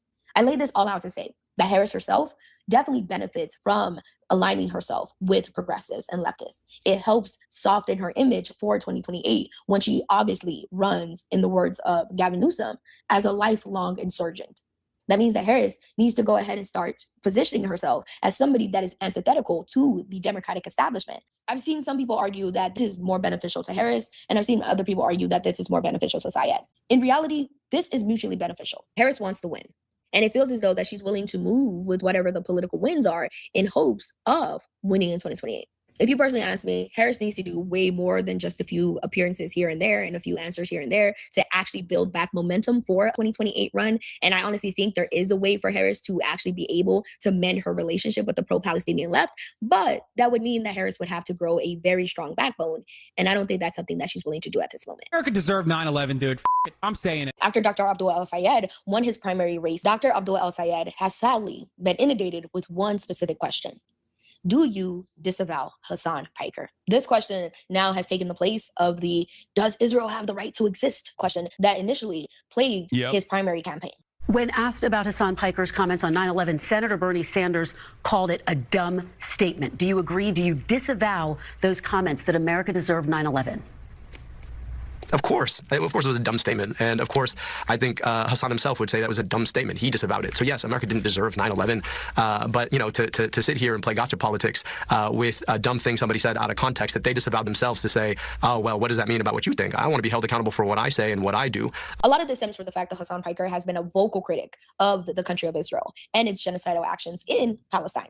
Because of this, Hasan has become basically persona non grata within Democratic establishment circles. Like Dr. Abdul El-Sayed is getting asked these questions, right? These questions about Hasan Piker, not only because the news media is actually interested in his substantive critique or support of Hasan, it's because he's brown. Similar to what we've seen with black candidates, Syed now has to take on the mantle for his community and has to speak on behalf of every single issue and every single thing another brown person does. The whole conversation around Hasan Piker and the 9/11 comment has been, like, can I ask the audience something? Are you guys genuinely that perturbed by the statements that Hasan Piker makes? You may not like what Hasan said, but the argument that Hasan Piker is putting forth, the idea of blowback, a boomerang effect to American imperialism, this is considered in certain circles as the imperialist boomerang. This is not new. Individuals within the American military themselves have spoken up about this. Like, a lot of the conversations that people are having on social media, especially about modern day politics, feel more so driven from the lens of fandom and less about an actual tangible, substantive political conversation. No, I don't say this to dismiss the actual tangible policy differences between the left and the liberals. Like, I think those conversations are substantive. What I'm more so criticizing and critiquing are the conversations that feel like what I consider endless circle jerks. Like, I initially wanted to call this like the human centipede, but that would have been a crazy graphic. So we have to go with circle jerk. There are sometimes conversations that are had that feel as though they are so out of touch with the actual lived lives of people. And one of the main drivers of that is the Hasan Piker discourse industrial complex, or better known as, in certain circles, as Hasan derangement syndrome. Now, I don't like the derangement syndrome part of it because I do think there are actual critiques that people have about Piker. Like, I know people who are further left than me that have genuine critiques about Hasan participating in electoralism and the faultiness of electoralism as an ideology. I have people who don't believe that Hasan Piker has been strong enough on the Palestinian cause, even though Hasan is one of the biggest advocates for that. You know, and people can have their own opinions in regards to that. But I don't even think that's what's happening with the mainstream media. You're not even getting that on the mainstream media. What you're getting is Hasan Piker brown, Hasan Piker bad. Hasan Piker Muslim, Hasan Piker bad. You could turn on Fox News at any time of the day and there's going to be a picture of Hasan Piker up there. There is this weird dynamic where the American news media seems to believe that Hasan Piker is like this albatross around the necks of politicians, when in reality, not to demean the work of Hasan, but most people don't know who Hasan Piker is. And that has less so to even do with Hasan and more so to do with the fact that most Americans do not consume political content. That's why the news media is literally collapsing as an industry. There's no great conspiracy here. Mm-hmm. That in reference to some people seeing that you said Israel shouldn't be completely dismantled as a state and it will nominally exist. Yeah, I know. People are fucking crazy. It's fine, whatever. And then they'll turn around and say, "Oh, he can't take any of these reasonable criticism, and that's why he's saying people are fucking crazy and all this shit." But it's like, what do you want me to say, man? People are living in fucking la la land, you know? People are living in goddamn la la land. What am I to do? Like, the reason why I am receiving this much anger, this much enmity, this many attacks is because clearly these people in positions of power have identified this movement as a real threat to Israel's ambitions, the Greater Israel Project, a real threat to continued support from the United States of America to Israel. No shade, but you're an easy target and effective. I'm not. It's not that I'm an easy target. It's the opposite. It's because I'm a hard target. If I was an anchor on MSNBC, I wouldn't be able to say the things that I'm saying. If I was running for office, I wouldn't be able to say some of the things that I'm saying or use language that I do and push the needle. The reason why they're going this fucking hard is because under different circumstances, if I was an easy target, if I was malleable, I would have been fired 1,000,000 times over. That's the problem.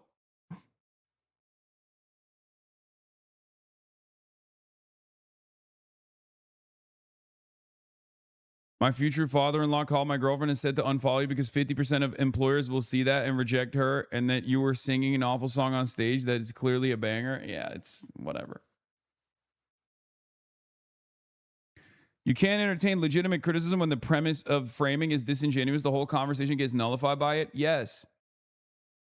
You should probably be aware of how easy it is to rile you up. Thanks, chatter. The reason why more people are talking about the DSA right now is because You have the mayor of the most important city in America who, first of all, is identified as DSA. But you also have people in New York City that have been saying some whacked out things. I think most mainstream voters would say they're whacked out things when this is about the Democrats, once again, fumbling the football. I think that when people say you're an easy target is because you say more stuff. You are able to say more stuff, though. It makes you clippable. Yes. But if I was a quote unquote easy target, then they wouldn't have to twist themselves into a fucking pretzel to clip shit that I'm saying directly out of context and then generate controversy around it. You understand? Because like this combo, this is the last iteration. DSA Watch and all these other like Hasbara operatives took a long, like I think it was like a 15-minute segment where I'm discussing how Zionism is not Judaism and like Jewish institutions tying themselves to Israel is unironically leaning into the growth of anti-Semitism in this country. Something I've said a million times over, something others have said a million times over. They clipped it to make it seem like I'm saying, you know, like I don't even know what they're arguing. I guess the argument is that Hasan Piker says Jews who support Israel are inviting violence.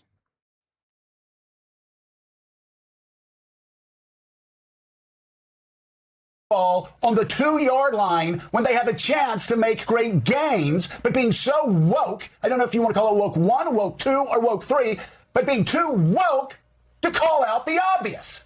I don't watch Morning Joe because what the fuck do I look like watching Morning Joe? Yeah, like this is it. Abdul Sayyid surrogate Hasan Piker threatens American Jews. You better speak out in favor of Hamas and against Israel or bad things are going to happen to you. You know?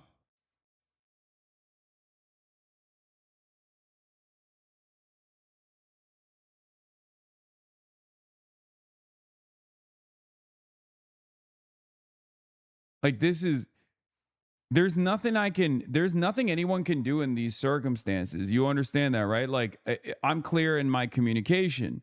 I'm clear in my comms.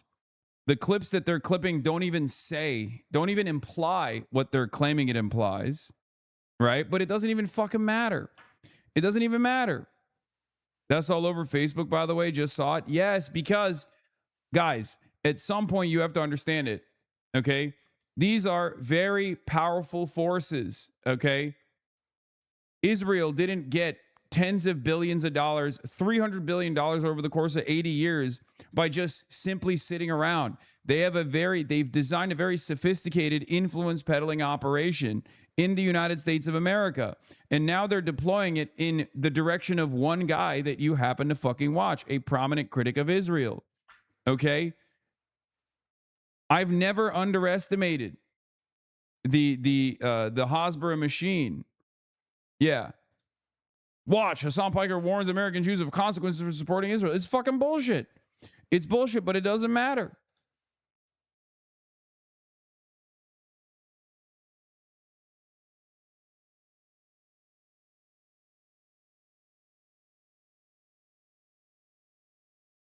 There are a shit ton of people who think I'm a dog abuser. If you can get motherfuckers to believe that I'm a dog abuser, you can get them to believe that I'm a rapacious Jew hater. It's easier than that, in my opinion. Okay? That's it. That's it.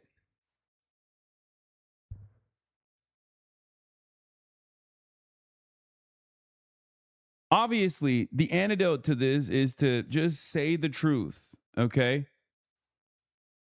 To say the truth no matter what the cost is. And I'm going to continue doing that. But I've been searching the web to try to find another clip of Joe Scarborough being this upset, especially in regards to the crimes of Trump.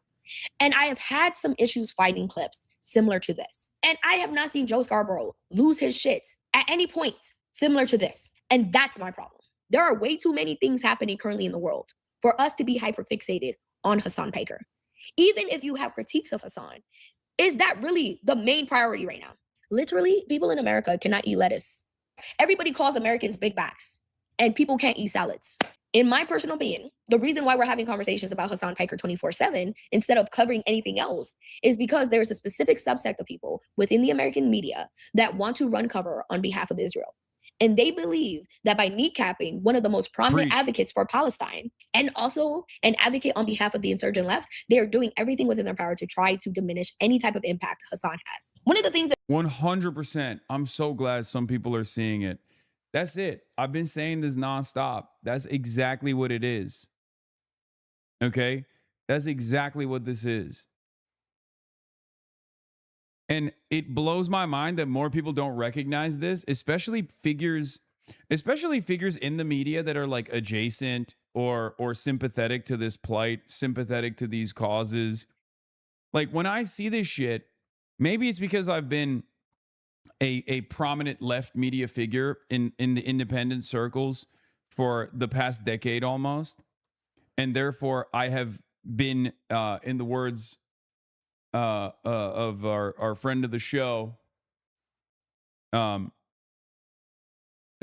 sin eater of sorts, right? I'm used to it, but like they're doing it to other people. They're doing it to like random people that worked for the fucking Brad Lander campaign now. Like New York Post is like, oh, look at this rich DSA person. They're doing it to Gustavo, right? Anyone and everyone that is now considered like a prominent left figure will immediately get hit with the same attacks. Oh, this person is a rich socialist, is hypocritical. Oh, this person did this. This person said that. It's bullshit. They're doing it to Mark Ruffalo. You don't even need to be a socialist. You just need to be a critic of Israel, and that's it. If you're a critic of Israel, and on top of that, you're a socialist, oh, you're fucked. it's always kind of like been a little confusing, in my opinion, about this whole Hasan Piker discourse is the fact that Hasan Piker is exactly what the Democratic establishment said they wanted in 2024. That they wanted a young man who was brash and abrasive, that was counterculture enough, but could also speak to the issues and also be able to organize young voters. And somebody who could also speak to the masculinity crisis as well as the desirability politics that we currently see with young men and young boys. Like, what exactly makes up a Big Tent? Does a Big Tent actually encompass all ideas? Or does a Big Tent primarily focus on moving right? Third Way, an organization that is obviously two Republicans in a trench coat with a mustache on, has officially launched a campaign to push back against the DSA and most likely individuals like Hasan Piker. And I just don't think that is Big Tent coalition party politics. I find myself frustrated with the Hasan Piker conversation, not because I don't think people have the right to criticize Hasan, but I just feel like there are so many more important things to talk about at this moment. Like, we're in a fucking war, for God's sake. And individuals seem more so fixated on whatever Hasan Piker is wearing. Now, in a different timeline, this could be an important story. But in this timeline where people are literally being kidnapped and put in ICE detention centers, I feel like nobody should give a fuck about this. And not to play into this idea that all Americans are stupid, but the average American does not know anything about mob. But according to some within the liberal elite establishment, they do. And therefore, we need to write 300 plus articles on Hasan Piker and whatever Hasan Piker is doing. Not to say that Hasan can't be weaponized against certain individuals, because God knows y'all have tried, but more so the fact that the average voter who is struggling with their day-to-day most likely does not care. You can have your critiques of Hasan all you want, but do we really need 300 articles within a week about Hasan Piker? What exactly are you people saying in these new 300 articles that you didn't already cover in the previous 300 articles? Recently, Scott Jennings, yes, that's Scott Jennings, the same piece of shit that is always on the Abby Phillips show, came out with allegations that Hasan Piker was advocating on behalf of lynchings. Piker. Now, he's Abdul El Sayed's best friend, and he campaigns for him all the time. And African Americans out there, within the sound of my voice, need to listen up, and you must listen carefully. This is who socialists like Abdul El Sayed choose to keep for company. Just listen to this. Hasan Piker in Cut 8. Now, if you watch the video for more than a couple seconds, you're probably aware of the fact that Hasan was not doing this. Not to be conspiratorial, but as I mentioned, the Republican Party is chronically online, and they're most likely aware of conversations that have been happening in Black enclaves around Hasan Piker and allegations of anti-Blackness. And that's why somebody like Scott Jennings, who doesn't give a fuck about Black people, is posting about this, knowing damn well that if you watch the clip, you most likely can tell that this has been deceptively edited. I don't give a what Black people care about. Oh, Black people care about this, Black people care about that. Like, shut the up. That's not how politics works. Oh, well, Hasan, how dare you? Like it or not, Black people care about this issue. It's like, it's such a fucking stupid stance. Any other Black folk want to engage in radical activist language in this fucking chat? Suck my Yes, dude. It's because I'm racist. That's why. It's because I'm racist, dude. Go back to a better time when lynchings were happening. This is what I like as a black man. Are you always doing too much with black people? Leave them alone. I want to go back to lynching. Like, I get it, but relax. Man, shut the up, okay? You got me, okay? You got me because I'm a racist person. But it's less about the actual clip and more so about the headlines. According to the reports I've seen, it seems as though that Hasan Piker is going to be suing the living shit out of Scott Jennings, and rightfully so. This is disgusting. Not only is it disgusting to Hasan, it is actively trying to weaponize black people, right? Like, I'm not paid the big bucks to be Olivia Pope, so I can't really tell you if Abdul El Sayed is supposed to campaign or not campaign with Hasan. But what I will say is that whatever Dr. Sayed decides to do, the mainstream media is still going to try to use Hasan Piker as a proxy. Now, before I get into the full-on conversation about Francesca Hong, I do want to go ahead and just say this. I am not an advocate for the idea of vote blue no matter who. That has been historically weaponized by the Democratic establishment to get their base to basically vote for like the Lockheed Martin candidate of the year. My most centrist opinion in this video is going to be that both the left and liberals have not lived up to the idea of vote blue no matter who. Like, nobody can tell me that if Bernie Sanders won in 2016, that the liberal establishment was going to support Bernie Sanders against Donald Trump. A lot of those individuals would have probably sat out, similar to what we saw with Bernie supporters. And in 2024, you had leftists actively sitting out against Kamala Harris because they believe that Harris did not live up to their principles. So I say all of this to say that nobody has lived up to the ideas of vote blue no matter who. In my day-to-day, I hang out with leftists, liberals, communists, socialists, anarchists, all of the ist. And what I've gotten to is all of them hate the Democratic establishment just as much as I do. Where you said Americans should cancel Thanksgiving, should have done this in 1621. The post has been deleted. Republicans have been highlighting it. Do you still believe that Thanksgiving should be canceled? I'm a chef, and one of the first meals that I made that was for the community when I was 16 was a Thanksgiving meal. You know, I always think my hospitality background in owning a restaurant for 7-8 years, that bringing folks around the table to share conversation and build community is always a good thing. But Thanksgiving is also a time that's incredibly painful for many people in our communities. And so I think I wanted to make sure that people understood that there are multiple views, but views can evolve. I was not a fan of Francesca Hong as a general candidate. And no, it's not because she wasn't supportive of Thanksgiving, and more so to do with the fact that she wasn't a good political athlete. And because we exist in this reactionary hell, anybody that is anti-Trump is going to constantly be asked about the previous quote-unquote woke positions. And Francesca Hong has an argument that she can make in regards to the Thanksgiving tape. There was a way for Hong to answer this question that allowed for her to acknowledge her stance on the issue of Thanksgiving while also being able to pivot. Francesca's a chef. Francesca is running on affordability. She could have used this question as an opportunity to advocate for a more affordable Thanksgiving. There are ways for her to massage this question. And it just felt as though every single clip I saw of Francesca, she was fighting for her fucking life. If you listen to her, her points aren't terrible. But we exist in a freaking country where the average American is not listening for nuance. And I mean, her performance in the lead up to the primary was solvable. Those weren't like it just never was it was never that big of a problem because you could just absolutely solve it with like tighter comms, you know. Latest for The Guardian on how Abdul El-Sayed's campaign has energized voters who lost hope in the Democratic Party in 2024 over Gaza. I spoke to Trump, Harris, and Stein voters along with leaders of the Uncommitted Movement and the People's Coalition. Nice. nuance points. Can we be honest? I beg. As we discussed in my previous video, there has been this talking point that has been floating around that establishment basically equals the N-word. And David Crowley decided to present that argument to Wisconsin voters. I actually agree with David Crowley in regards to the term establishment being incorrect in regards to him. It seems as though that he did a lot of work as a public servant, but he hasn't really served in the highest levels of American politics. He's never been governor, he's never been a congressional member, and he's never been a senator. And Crowley doesn't seem like somebody that was created in a DNC lab. I actually think Crowley is more so a corporate Democrat and less so an establishment figure. And I do think people like us who are using the term establishment as a pejorative do definitely need to come. She's not wrong. She's not wrong. He's going to be an establishment Democrat. She's basically saying he doesn't even have enough experience. She's saying he's a corporate Democrat. We use establishment and corporate paired up with one another. But David Crowley doesn't have enough experience to be considered an establishment Democrat. So in that regard, she's not wrong. We use establishment as a term for right-wing Democrat, as a term for corporate Democrat, as a term for a do-nothing Democrat. But technically, when you say establishment Democrat, you're talking about figures that range from Debbie Wasserman Schultz to Jim Clyburn.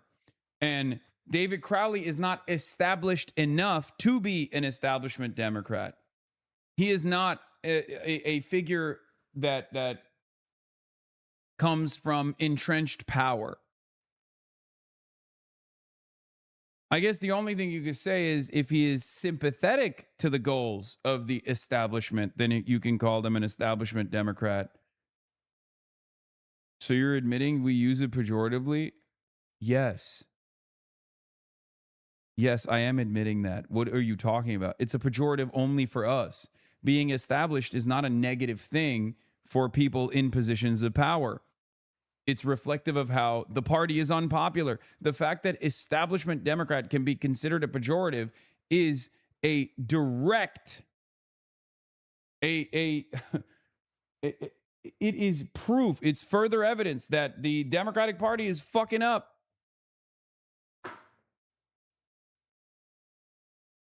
Tony Evers is the establishment Democrat, and he got the establishment nod and the endorsement of the consolidation. Up with a rubric as a way to distinguish between who is actually an establishment and who is just a corporate Democrat. I use the term corporate advisedly because based off of what David Crowley himself has said, he does seem like somebody that is more so accepting of this neoliberal framework. I don't know where Crowley has been, but the corporations he's trying to coax into coming to Wisconsin are corporations that are actively working with the Trump administration. Now, even though I agree with David Crowley when he argues that he's not an establishment figure, we do need to be honest about the very much omnipresent establishment figure behind him, Tony Evers. He ended up leaving the race, was pulled back into the race by Tony Evers, and Evers was able to work his magic behind the scenes to basically push Crowley to the forefront. So basically, I'm saying that, yes, you may not be of the establishment, but don't be confused why people are calling you an establishment candidate when you're literally on behalf of the establishment. You know what I mean? Like, as we discussed in the previous video, and as we discussed in this video, electability is this omnipresent question that is over the heads of every single Democratic voter. I think most voters were actually put off by the fact that Francesca Hong wasn't able to have a good enough answer to a very simple question, and less so her actual political position on the Thanksgiving question. If that was AOC, if that was Mamdani, if that was Dr. Abdul El Sayed, if that was John Ossoff, if that was Barack Obama, they would have been able to maneuver out of that situation. Before I start, I want to go ahead and say this. I think AOC is good people, right? Like, I'm not one of those people that is apprehensive to AOC. I like AOC. And I personally think that AOC would be a good representative for the left. She's not perfect, but no fucking candidate is. And I think one of the main ways that we can make sure that AOC is ready and prepped for 2028 is by making sure that when she does something that people don't agree with, that people speak up about it. I don't believe in this whole idea of kissing politicians' ass. Call these niggas out. Call them out. They work for you. And that means if you have to call out Zohran Mamdani, AOC, Bernie Sanders, Kamala Harris, Barack Obama, call all of them out. Recently, AOC was on ABC, I believe, with John Carl, and she was asked specifically about Francesca Hong. And AOC's answer would specifically focus on this phrasing of woke 1.0. This was a phrase that I initially saw on Twitter, and I believe it was created by a local New York City councilman, as AOC mentioned in the video. Right. I mean, I think that a lot of these races, even right now, they'll have a tendency to be nationalized. Yeah. But these races ultimately are local, and all politics are local. My understanding is that that Francesca Hong has made clear her present stances to her electorate. Yeah, she's moved away from a lot of that. Right, she's moved away from it. And I have a local city councilman that has this saying woke one was crazy. Woke one was crazy. Okay, that's and I think that what's important is that we have to assess what was it. I mean, did the movement go too far with some of those positions? I mean, you briefly supported the idea of defunding the police. Well, you know, I think that during this time, and especially during COVID, there was a huge opening of the overtime window. We were shut down. There was some of the highest unemployment rates that we have seen because of those shutdowns. Yeah. And I think that the doors were really open in trying to entertain any and every policy that was going to get us to a better place. One of the main reasons why I don't like this conversation, and I don't like this whole woke 1.0 versus woke 2.0 thing, is that if you really think about it, if you really deep it, we're basically buying into right-wing framing. We're basically buying into the woke mind virus framing. We're buying into what Fox News calls the Great Awakening. Fox News turned that into a pejorative alongside terms like DI and alongside terms like CRT. And you have one of the most popular, one of the most visible leftists in America, somebody that is emblematic of the American left, getting on TV and just cackling. Like, what does it say? That AOC thinks that in order for her to win in 2028 and in order for her to become president, that she feels the need to detach herself from a lot of people's political awakening in 2020. What does it say? That the very top echelon. I think everyone has their own personal interpretation of what this meant. And if you're like, if you're more charitable to AOC, you have a more charitable interpretation. If you're less charitable to AOC, you have a less charitable interpretation. I don't think there's like one universal principle that people are talking about. And I can't speak for AOC at all, but I've told you guys what I believe about like the woke one was crazy because there were social excesses and it made like these were the same things that I was arguing against even back then, you know? The same idea of just like coming across as unapproachable, coming across as like coming across as rather draconian in our policing of behavior and language. Not to say that there isn't any appropriate instances of policing language, right? But it's just there were a lot of instances where people were just being kind of fucking lame and annoying. That's it. That's at least my assessment of it. Yeah, just like point of privilege, just not communicating with others in the way that in the way that one does with their friends, being a lot more forgiving and a lot more charitable to people in the real world. When all of the activism is taking place online, you can be a lot more hardened in your positions and unnuanced and outright aggressive. It also wasn't a moral failure of the left because they were still and are still on the righteous side. It's just you can't be self-righteous about it. You know, because we're trying to get people to understand our positions. We're trying to get people to overcome a lifetime of social conditioning. It's very difficult. You always say, don't accept the opposition's framing. This is kind of that. No, that is a valid critique to make about this woke 1.0 framing, but it's not the opposition's framing. It's my framing as well, which is why I have a hard time. It's why I have a hard time trying to push through this, because I don't think you should ever drop the policies. I'm not advocating for that, and I will always stand against anyone who does advocate for that. You know?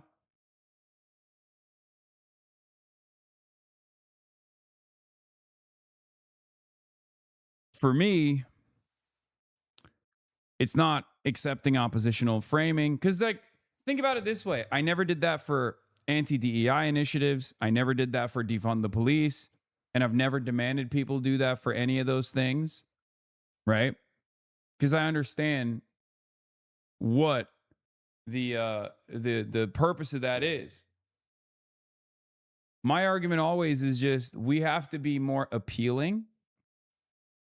We have to be more understanding of social conditioning, and we just have to be more appealing when we present our side. Just because our side is morally correct doesn't mean that people see it as such. Of the DSA and the very top echelon of the insurgent left feel as though that intersectional politics and intersectionality, specifically intersectionality that has to do with the plight of Black people and has to do with over-policing in Black communities is no longer advantageous to the movement. Not to also point out the obvious, but if we would have taken the idea of demilitarizing the police seriously, a lot of the stuff that we currently see with ICE would not be happening. Yup. A lot of the stuff that we currently see happening with Iran would not be happening. Because on a surface level, a lot of us would be more conscious of how our taxpayer dollars are being used to harm individuals within our community. And we would be more apprehensive to bombing children abroad if we would have taken 20. I also do think that the real thing that killed woke 1.0 and ushered in the era of woke 2.0 was kind of Israel. A lot of like Zionist advocacy organizations really went above and beyond claiming anti-Semitism. Like claiming that the woke position was to be pro-genocide. And people were like, what the fuck are you talking about? That's not the case at all. When the overwhelming majority of the wokes, the quote unquote wokes, were like, yeah, this is ridiculous. This is a genocide. This is unacceptable. And a lot of the NGOs that get, funding from Zionist groups and Zionist donors were still carrying out this NGO-backed messaging in a way that Hillary Rodham Clinton did against Bernie Sanders, the whole Bernie Bros narrative, right? In a way that they're still doing to me. Hasan is anti-black. Hasan is transphobic. Hasan is homophobic. Hasan is misogynistic. Hasan is anti-black. That is literally a weaponization of non-intersectional, hollowed-out identity politics.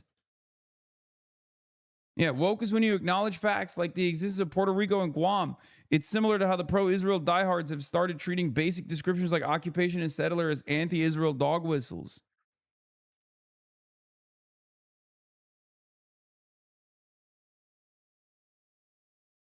Lo and behold, this person also is a huge Hasbara operative. Well, not huge, but he's tiny and irrelevant, but doesn't really matter. Hasbara operative nonetheless. 2020 seriously, we would not exist in a world where ICE is kidnapping people. We would not be in a world where Geo Group is able to do all of these heinous things at these different detention centers and then also basically sell their services in regards to Palestine. I'm sorry, but you're holding on to it because it's the easiest parry when you're trying to argue for less academic and scoldy tactics. Just find another argument. Let this one go. Sorry, big dog, but your personal interpretation doesn't override the pervasive nature of right-wing reframing. You got to interrogate this a bit, in my opinion, bit more in my opinion. There's a space for changing rhetoric, but it's not through poking holes in the woke for the right wing to ram through. No, because people yelled at me even back then when I said this exact same shit. Sometimes in the exact same ways, because I have been a champion of rehabilitation, and I've always demanded charitability for myself and for others as well who don't agree with us, don't see the world with our eyes, right? Always. I've never stopped doing that. And back then, when I would say this, people would yell at me. And they'd say, oh, this is emotional labor. You're demanding emotional labor from me. All this shit. So no, of course I'm not going to quote unquote give up on this. Because I think it's very important. It's important for people to try to pummel through it, to try to fucking force themselves through these barriers and just kind of eat it at times even, so that you can actually get people on board. Because our enemies, due to their ideological and structural positions, can just get away with it. They can sit there and they will always describe their positions. They will always make the argument. Part of it is because if you're white and you're making a pro-white supremacist argument, you can lean into the structural forms of violence to make it seem like you're not actually demanding additional kinds of violence.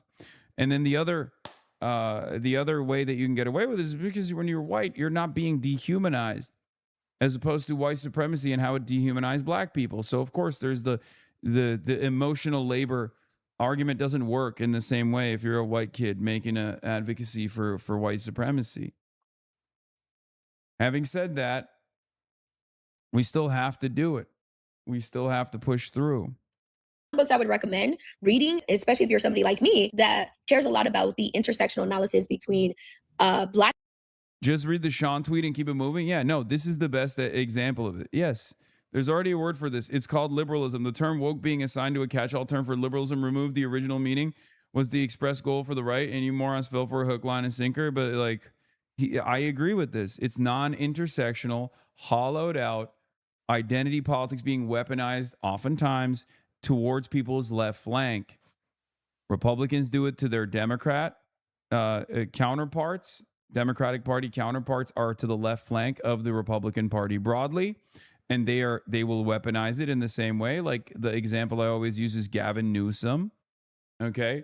And then establishment centrist Democrats will deploy this perhaps most successfully to their left flank, which are the insurgents. It doesn't work in the opposite direction. Nobody gives a fuck. The retort always is, yeah, fuck you, I don't care. People and the plight of Palestinians and Arab Americans, this is a really good book to read. Angela points out a lot of the same tools and a lot of the Sean is disagreeing with you. He doesn't say this is woke excess. He says it's liberalism. No, Sean and I agree that it is liberalism. He just thinks that it's capitulation to right-wing framing when you center it around woke 1.0 or woke 2.0. It's a messaging technique. It's a messaging tactic that him and I disagree with, but we fundamentally are not at odds on this argument at all. And everybody says because it is, and my argument always is, I'm the king of woke. I'm still woke as fuck. So it's not like I'm saying I both use it as ironically, as a pejorative at times, but it's just an optics conversation at that point. We don't disagree on the fundamentals. We're saying the exact same thing. He thinks it's an optics. To lean into the optics is to give a concession to the right that they do not deserve.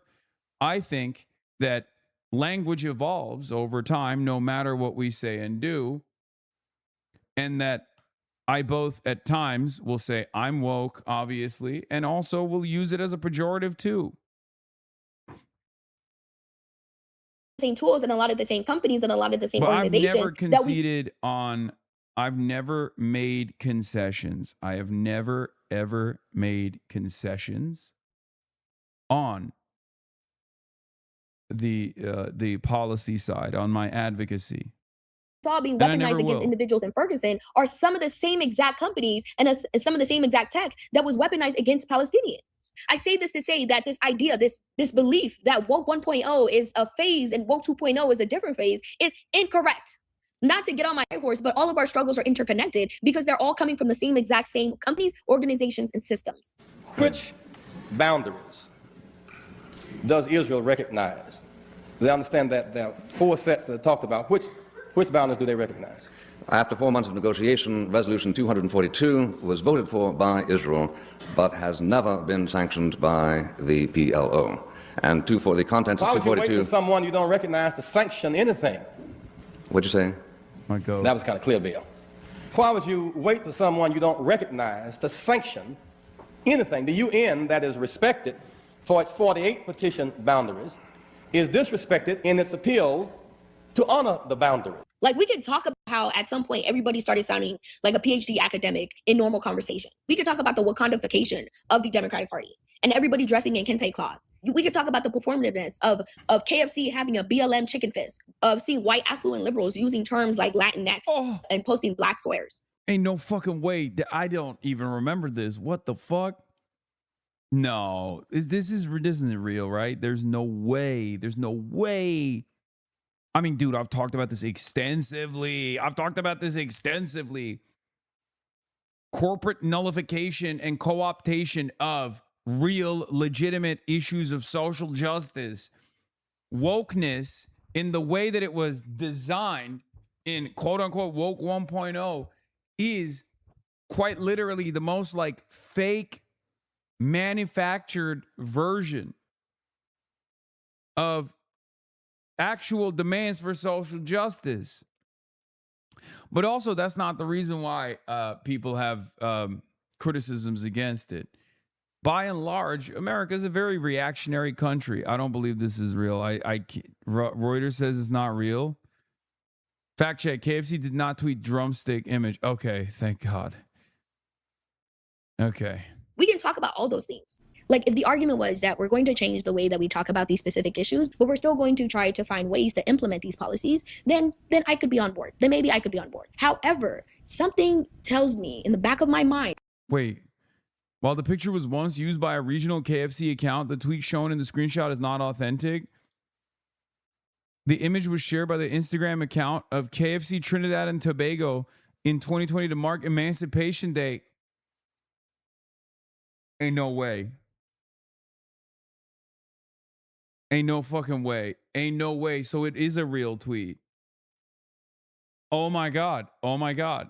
It was KFC Trinidad and Tobago that posted it. Oh my God. It just wasn't about BLM. It wasn't about Black Lives Matter.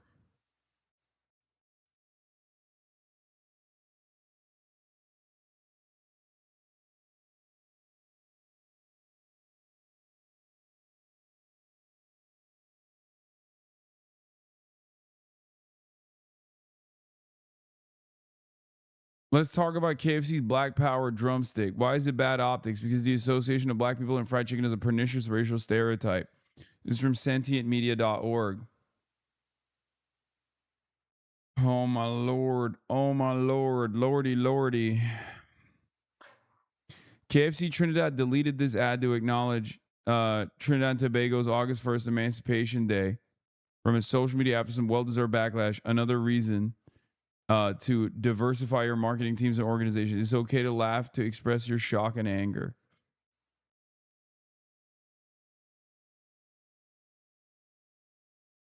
I don't know if it's history or if it's multiple instances of the broader American left throwing Black issues under the bus because they did not find it advantageous to their broader plan, makes me a little apprehensive. By AOC and Zora Mamdani, both individuals that are byproducts of Woke 1.0, because not to point out the obvious, both AOC and Zora Mamdani would not be in the offices that they are in without the power of Woke 1.0.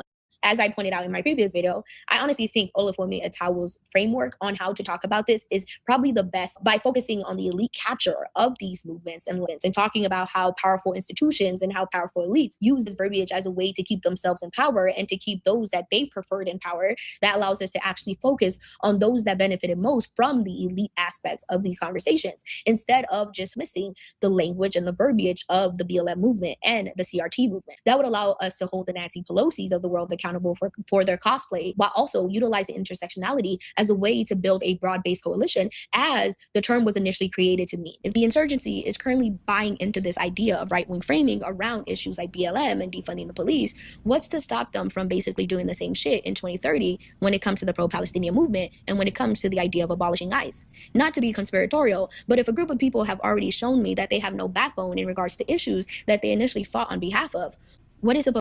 Respectfully, I think you're overestimating your influence on people's general opinion of you here. Fox and the right absolutely have a much larger reach and more control over the MSM narrative than you do, and vast majority of people do not know that you're the king of woke. You come across as a cishet white dude telling marginalized people that you're abandoning intersectionality and not championing woke issues. It reads as a racist dog whistle. This is exactly what I was really annoyed by for the duration of like the 2020s, the early 2020s. Because I have already explained my position on this issue 750 million times. And then someone will immediately come in and go, listen, you're doing a bodies and spaces, sweetie. And then I fucking flip on the chatter. And then when I flip on the chatter, someone fucking clips it and then goes, Hasan absolutely despises social progress. Oh.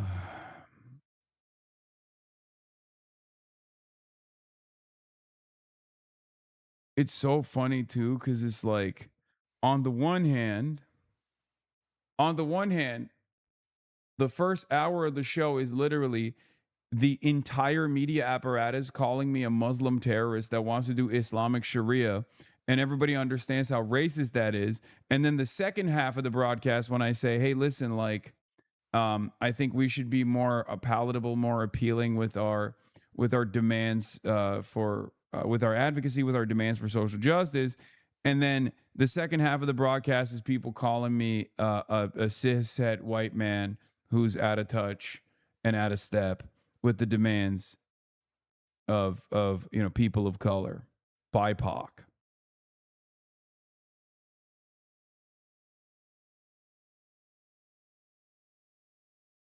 such is the nature of the Turk. It is what it is. Supposed to make me believe that they're willing to do it in regards to those issues. Aren't defunding the police and abolishing ICE basically cousins? And if AOC and the broad American left have already bought into the idea that defunding the police was just this crazy woke era that they went through, then what's to say that... Yeah, I think if politicians are doing that, it's unacceptable. That's my point. And I'm not so certain as to all politicians doing that, but only time will show.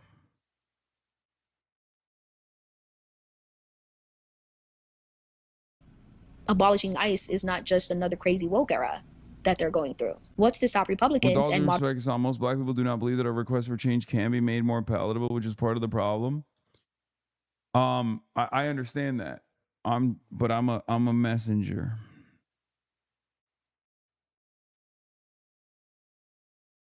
So I'm always going to try to explain the position no matter what. Democrats from arguing that abolishing ICE is just another crazy era.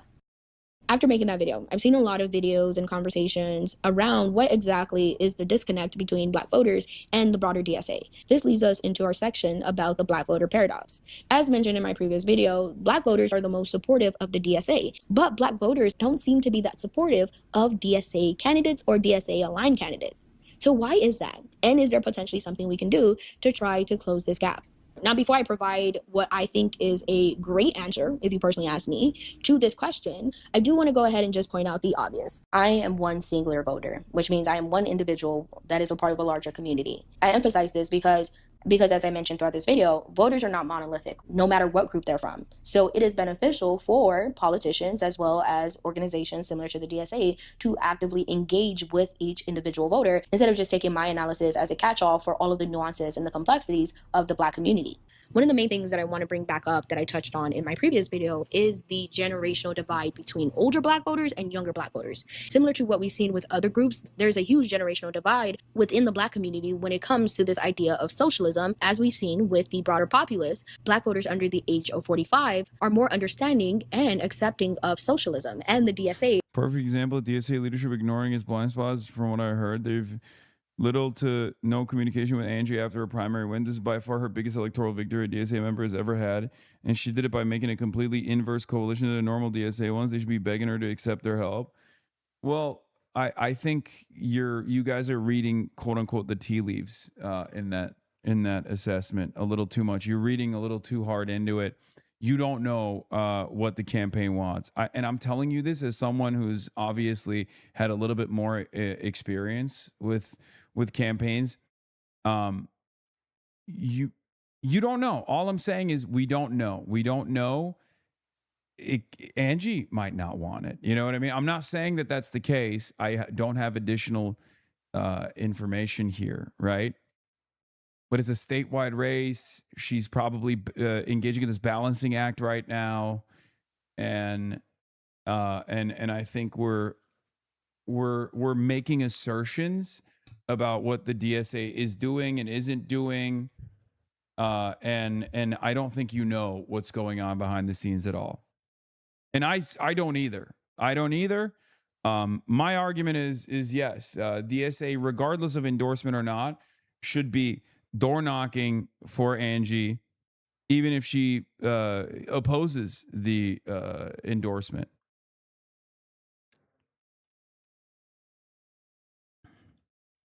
But it's very funny that like the establishment Democrats in the state are aggressively coming after her to sever those ties no matter what.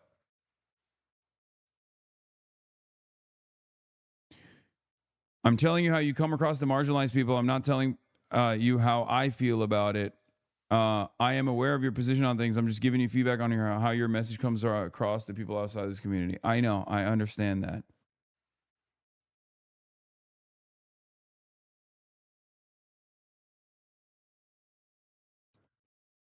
I understand that you were making an argument as to how people see me outside of this community. And I was saying it's fucking frustrating. Okay? Because not to do this, but like my feelings get hurt a little bit too. You know that, right? When I have to like dodge landmine after fucking landmine every goddamn day. And then I hear about how like I come across as an out of touch cishet white guy. Yeah, I know I do. Okay, I'm a human being as well. Okay, I've spent my entire life advocating for these sorts of for these causes. So it doesn't feel great when I hear all the time after eating a barrage of fucking racialized animus on a daily fucking basis, the idea that I'm also coming across as out of step and out of touch with the issues that pertain to communities of color.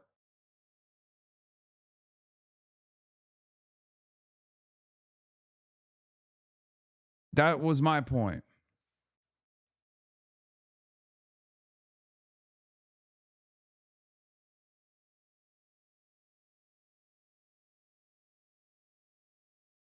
As a movement, while older Black voters seem to be more supportive of the Democratic establishment. Generational divide within the Black community is similar to the generational divide that we see with other communities. The issue of race is compounded by a multitude of other factors. For example, in regards to the Congressional Black Caucus, that's an issue of age and also an issue of proximity to power. We also need to focus on the obvious class disparities between the very upper echelon of the Black community as well as the very poor, amongst us. I say this to say that in order to make a multicultural coalition in practice and not only in name, we need to have a wholesale analysis of this issue to just a class issue, to just the age issue, or trying to strip race out of the analysis. And as I mentioned within the previous video, there definitely is an age dynamic. There is a generational gap. However, individuals under the age of 45 within the Black community have also spoken up about the DSA's race issue. After making that video, a lot of people have asked me, what exactly can leftists do to try to mend these fences and close this gap? The answer is pretty simple. Talk to Black voters. Yes. I know that may not sound satisfactory, but that is the only answer. The only way to actually help mend this gap is by the DSA and organizations within the broader American left actually speaking to Black voters. And instead of buying into this idea that all Black voters are monolithic and therefore the American left should not engage with them or even talk to their issues because obviously those individuals are in the bag for the Democratic establishment, right? Like I've seen some of you niggas argue. The South Carolina primary is coming up, and I've already heard stories, analysis, words about how South Carolina basically means that moderates have it on lock. That right there, if you personally ask me, is some loser ass behavior. Like based off of what I'm seeing, I honestly think a lot of people, especially a lot of people within the Democratic Party, are underplaying the impact of Calais and underplaying how angry Black voters are with the Democratic establishment in regards to Calais. And I honestly do think that there is a path for progressives in the South, but that means that the DSA and the insurgent left overall would have to recruit candidates from in these communities and have to work alongside already established Black voter initiatives that have been trying to register Black voters. I can't speak to the heavyweights within the DSA and what they're doing, but what I can ask is that if you're somebody within my audience, if you're somebody that genuinely wants to build a multicultural coalition in practice and not only in theory, organizations like Black Voters Matter, as well as a bunch of local Black grassroots organizations, have been mobilizing the South as a way to push back against the gutting of the Voting Rights Act. But as LaTosha Brown, as well as other Black organizers have mentioned, post-2024, the Democratic establishment has cut resources to these initiatives. Organizations like Black Voters Matter already have the infrastructure. They need the resources. And if we're able to provide them donations and the necessary resources, LaTosha Brown, as she has been able to do multiple years in a row, will be able to mobilize voters within the South to push back against not only Donald Trump's fascism in hopes of... What's the actual catch here? It's as simple as talking to Black voters, because surely the DSA has been doing that. Like, how does the organization penetrate these communities? It takes time. We need to be where Black people are. These organizations are not as prominent in Black communities, especially in the South. Okay, that's number one. Because when we're talking about like DSA by and large is seen as like a white institution, a white organization. It's not the case, and its electeds are obviously very diverse. But at the end of the day, its membership is like fairly white. And when we're talking about the Black communities, we're talking about, Wayne County. We're talking, which by the way, Donovan McKinney, ironically enough, but we're talking about the South. And the reality is, like, there isn't a robust amount of community defense, with the exception of tenants, organizers in the South right now that specifically come from the black community, that target the black community, that want to solve issues within the black community. And it's going to take time. That's all it is. And our black electeds will absolutely help with this. Okay. And eventually we'll be able to build in these communities as well, and bring back younger voters into the fold.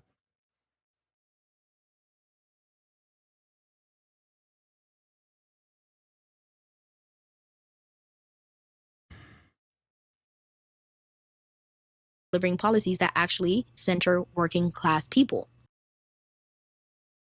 I'm recording this video before the Florida primary, and I'm really interested to see what happens with Elijah Manley. I'm trying to see exactly how his campaign works out. Elijah is somebody that is basically following in the same footsteps as Donovan McKinney, as well as Chris Rabb and Summer Lee.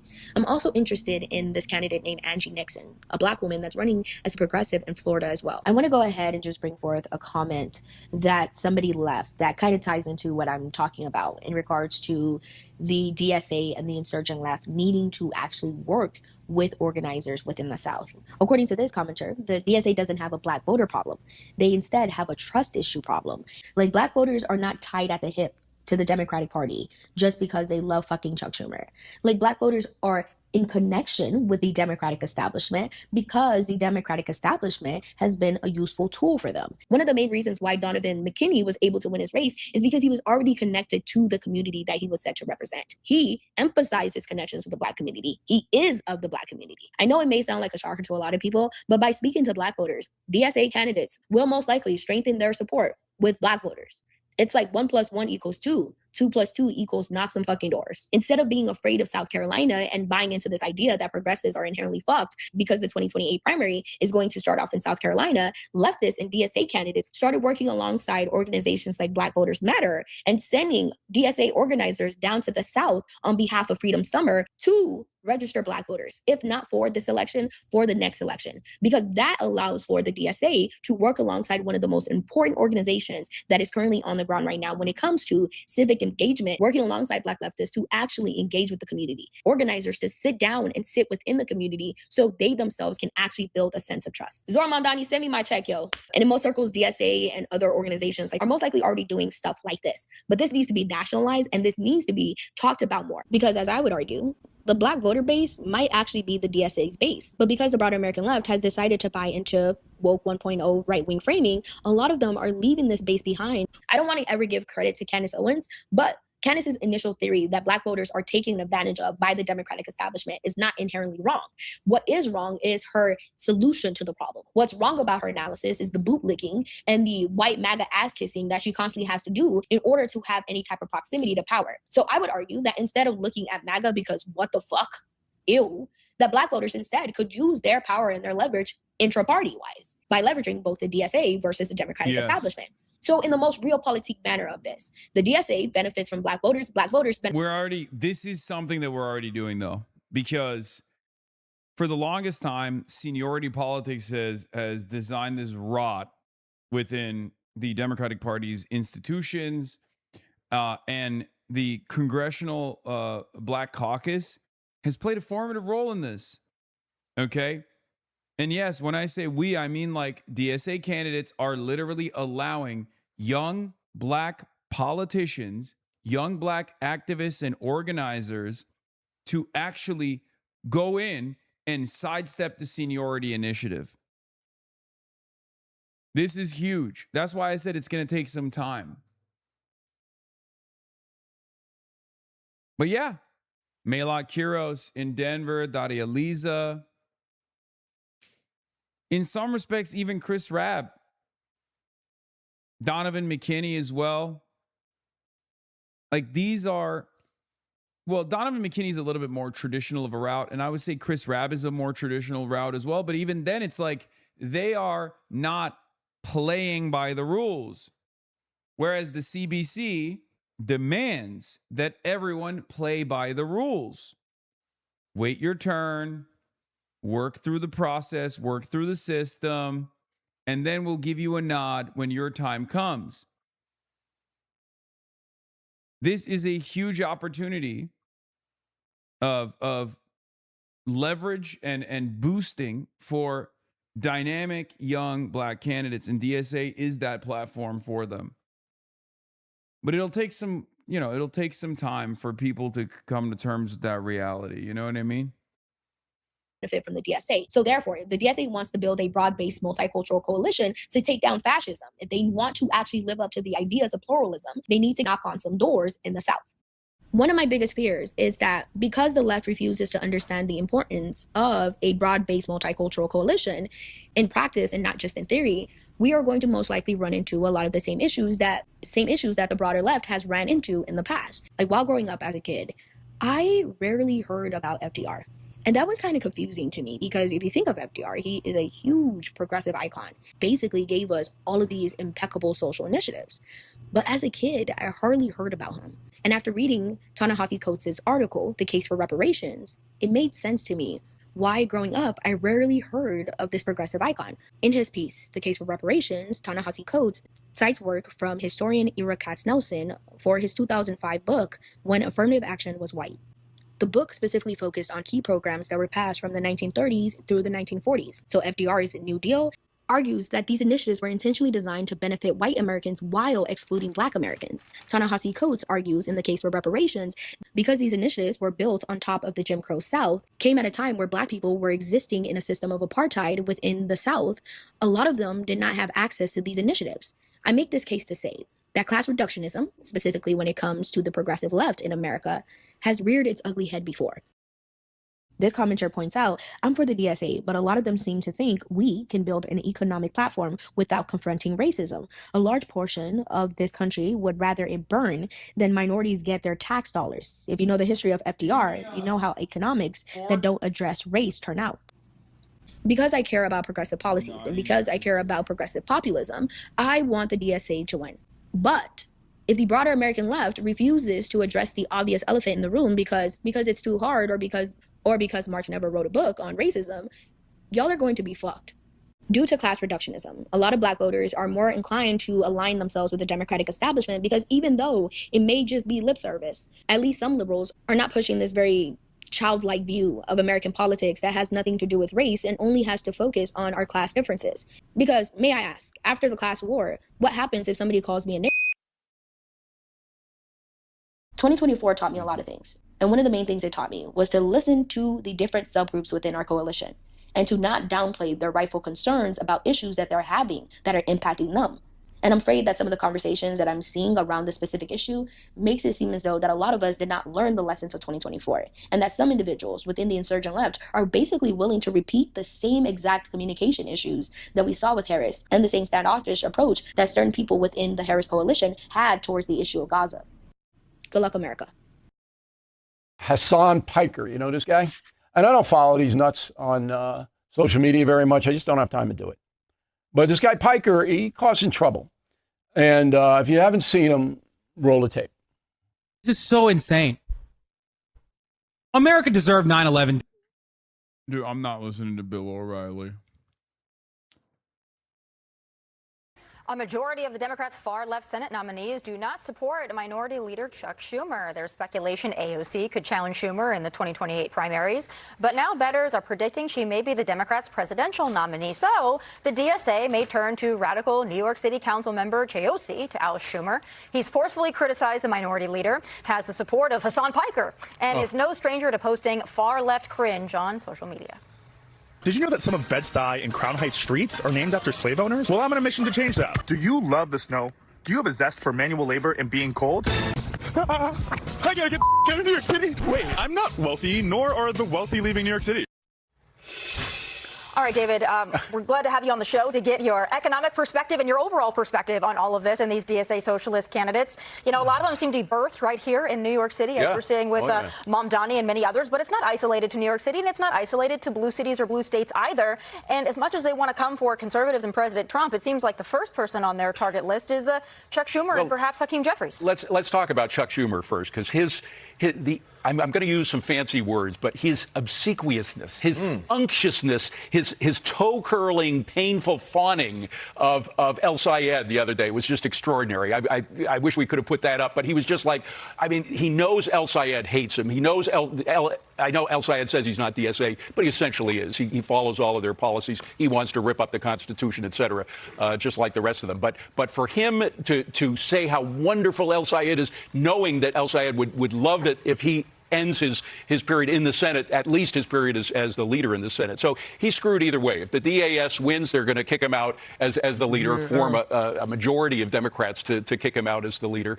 And if they lose in November, he'll still be screwed because of the fact that he's essentially been so weak and appeasing of this group. Look at Jared Moskowitz, by the way, the guy who won against Larkin, the socialist who was running in Florida. Now, granted, the district did not favor Larkin as some districts did, and there was a DSA person who won in a district that was more radical. Angie, we'll talk about her later. But the point is that Moskowitz is a Democrat, moderate Democrat, Jewish moderate Democrat who stuck to his guns, has a bit of a backbone, wasn't afraid of the DSA, gave them hell, made it very clear that they in no way are fit for office with all of the things that they've and he won. He won by almost 2-1. You guys did a brilliant job, by the way, last week in talking to Larkin, the guy that Moskowitz won against. You really spelled out very clearly exactly how radical he was. Something that Schumer had an opportunity to do. He didn't do it. Moskowitz did. Moskowitz won, and I think Schumer is going to lose.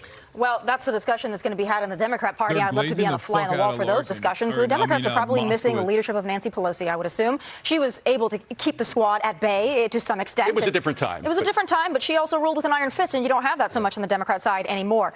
Joey, in talking about these socialist candidates, and Angie Nixon is one that you alluded to here, when you see them in interviews, not only are they trying to moderate themselves, which is probably wise, but if you dig just a little bit deeper, you take a couple layers off that onion, when questioned about their deeply held convictions, it kind of falls apart under even light scrutiny. Yeah, the thing is, the candidates try to moderate themselves, but the people that they say represent their policy position and platform, the leaders in the DSA movement, don't moderate themselves at all. I mean, look at Hassan Piker. I mean, that's an easy one, but I can't remember her name. I think it was the vice chair of the party that came on the network last week and made a fool of herself on a couple different shows. So, you know, if you join the DSA, then when those people go and talk, they're representing your policy positions. Now, you can argue nuance, but things like, you know, abolishing the Senate, I mean, that's a policy position. There's no nuance to that. What I find interesting, if you look at the list of those that are running for Senate in competitive states that say they would get rid of Schumer versus the ones that Democrats say Schumer helped recruit, you've got Peggy Flanagan in Minnesota, El Sayed in Michigan, Troy Jackson in Maine. You know, that's kind of an even split there, with maybe the Maine being kind of the one way or the other. But I think Michigan, yeah, I mean, you're looking at probably one that leans Republican, one that leans blue, and one that may be more of a toss-up. But then you look at who Schumer has endorsed and brought in. You got Roy Cooper in North Carolina, Sherrod Brown in Ohio, Josh Turek in Iowa. All three of them have a really good chance to win, but it's a competitive state. It's a toss-up. And then you've got Peltola there in Alaska, and you would hope that Sullivan can hang on to it, but you don't know. And so what I mean by that is you might have an actual scorecard that says whether Schumer has earned the right to be the Senate majority or. Yeah. None of that looks good for Republicans, by the way. I love that they talk about like Schumer's potential, Schumer's future in the party and shit. But we're talking about states that were never in play, big dog. And I love how much like these guys are invested in the inter-party affairs that they're not even considering their party.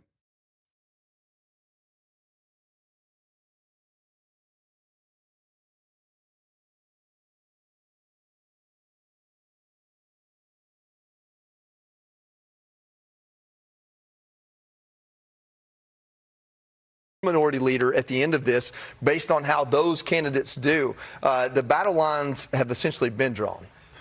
Alicia, what part does social media play in this? Because if you look at these candidates that are running and winning, that are getting at least support from Democrats, they all have an impressive social media presence and following.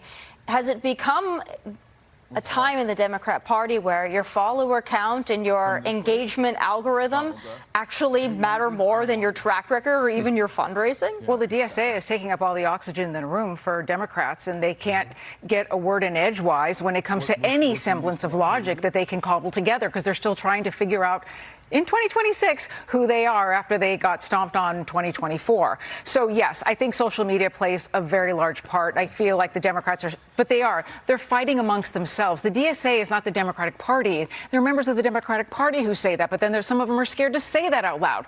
So it's this like big mess that they're still trying to figure out as they're going to start heading into 2028. I think it's a huge problem.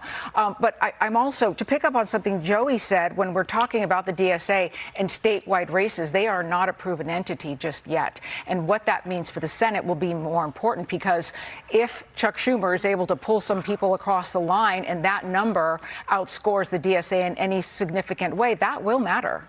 I think the one thing we know is that the Democrat Party is going to continue to go to the left. Whether the DSA takes it over in the next couple of years or not, they're going to have to move further to the left to appease this grassroots DSA socialist communist hybrid that they've created. I don't think they know who they want to be.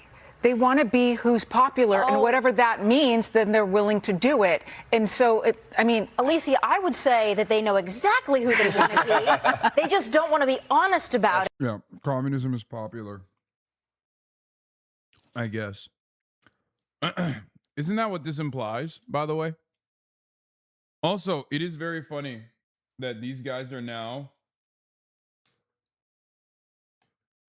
running around and complaining. These guys are now running around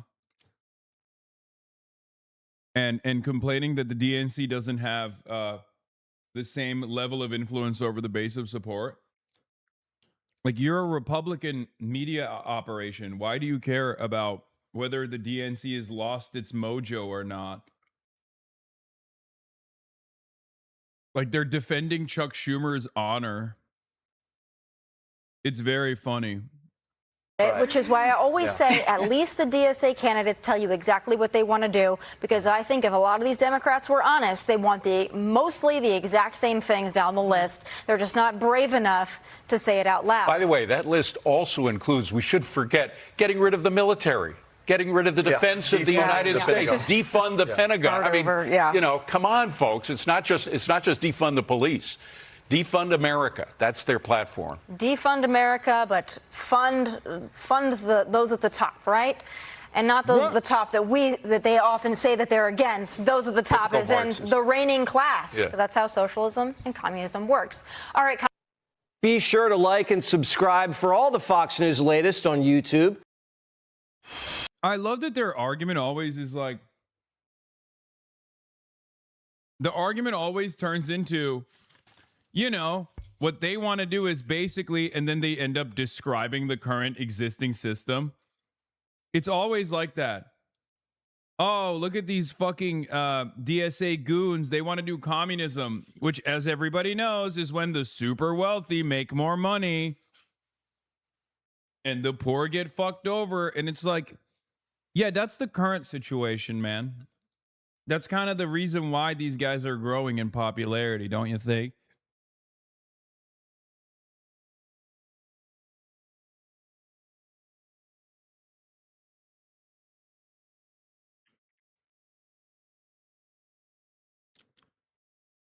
Yeah, these guys are trying to do insert current problem. Oh, these socialists, what they're trying to do is basically make sure that every home in the country is owned by venture capital. That's classic socialism.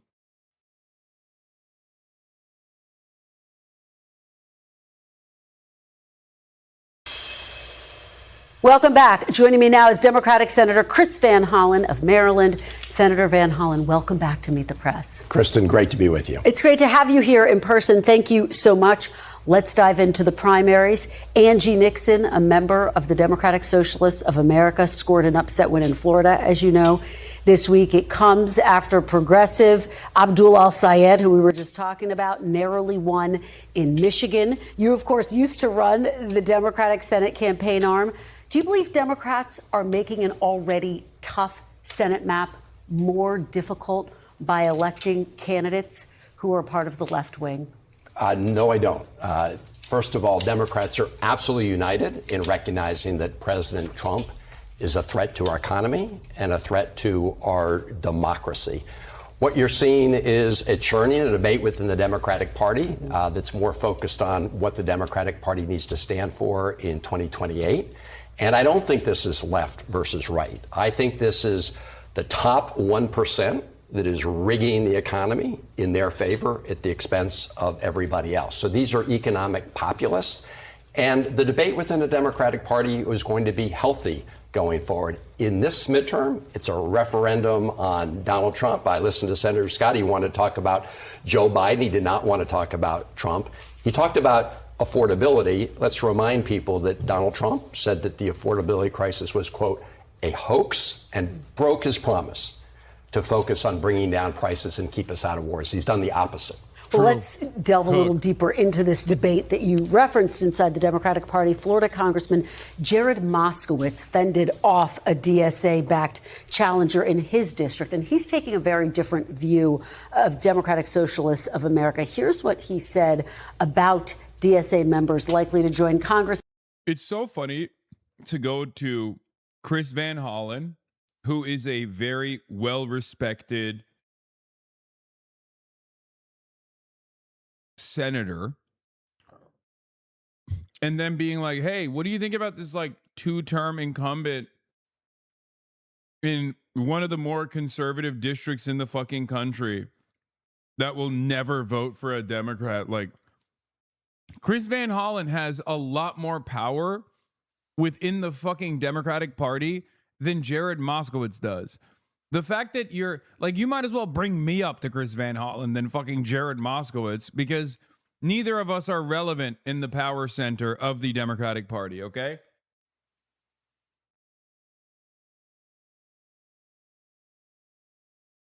Next year, he writes, quote, they're anti-American at their core. People who have said anti-American things and have said things that are pro-Russia and pro-China. Should they really get a security clearance, he asks? Do you think the Democratic Socialists have a place in the Democratic Party, Senator? Yes, they do, as part of the debate. And in this upcoming election, candidates can be very clear about where they strongly disagree with the DSA, which is probably on most issues. But they can also talk about their own plans. What? So, I'm not afraid of debate. I think that those in the Democratic Party who are afraid of a healthy debate are missing the point, because voters, including Democratic voters, they don't want to simply return to the pre-Trump status quo. They want Democrats who are going to stand for something. And I can strongly disagree with one set of Democrats. But I think that debate is healthy. Well, okay, talking about the debate, let's talk about the DSA platform. It calls for, in part, replacing the president and Supreme Court with an executive and judiciary chosen by and subordinate to Congress, and, quote, to abolish the Senate, the chamber, of course, in which you serve. Do those ideas go too far for you? Yes, of course they do for me. And I think a lot of the folks who are running, regardless of where they are on the Democratic spectrum, have rejected those ideas. And so I think when you look at the Democratic Party right now, you're looking at a party that, again, is incredibly united when it comes to making sure we're out there, standing up for working people. We need to end this war in Iran, which is driving up prices. And the reason that Senator Scott didn't want to talk about this election and the issues and didn't want to talk about Trump's record is because you have a rubber stamp Republican. I wish that we were a little bit more bold. Like, trying to move in the direction of parliamentary democracy is not that fucking scary. You know what I mean? Like, even if you disagree with it, even if you disagree with it and you're a senator, obviously you're gonna disagree with it because you're a fucking senator. You can understand where these people are coming from, and you can be like, look, I don't agree with these people, but plenty of other countries are run in this exact same way. Plenty of our allies operate with this form of governance, and it works well for them. It could work for us. It could not work for us, but that's what the conversation is about. So I'm not going to sit here and immediately decry the DSA for being a scary, terrifying institution, or its ideas as like outright dangerous. especially when some of those ideas that they are pushing for exist elsewhere, you know?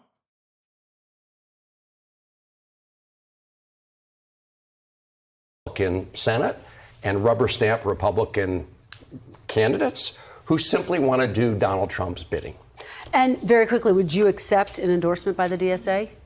I would not. I'm not going to sort of look into all these endorsements. I'm not going to reject an endorsement by certain individuals at the DSA, but I'm certainly not seeking the endorsement from the DSA.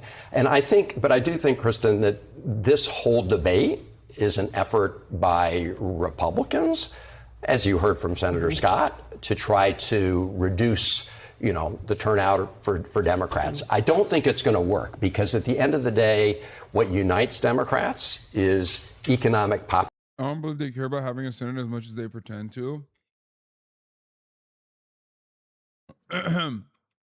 Is there anyone in the history of the U.S. who went, I'm glad we don't have a parliamentary democracy, maybe aside from the Republicans? I don't think so. Yeah, I'm going to be honest. I just don't care about it one way or another. Like, I genuinely don't. It's not my main concern at all. No disrespect to DSA. It's nowhere near in my top priorities. I'll never, argue against it because I think it's fine. It's just not. I don't know. There's, people getting ripped up. People getting ripped away from their fucking families, Tens of thousands of people dying because they don't have health care. And I know DSA cares about those things, to be fair. I know those are the top level concerns for the DSA as well. It's part of the reason why they constantly fucking lean into this stuff that's more future focused. And I don't think DSA should shy away from long-term goals that they have.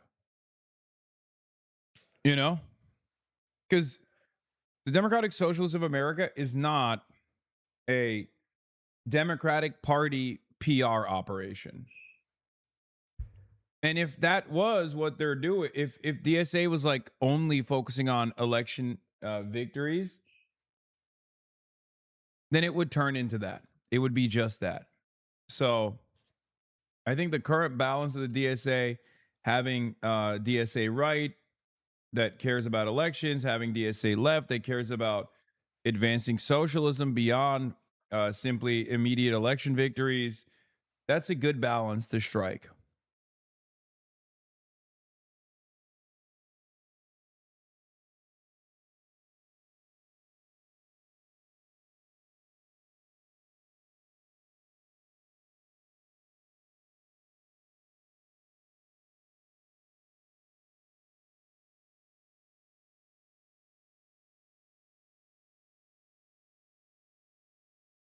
But yeah, even as demanding broader structural changes, I would say make the Supreme Court have 1,000 justices. You know what I mean? I got some radical ideas.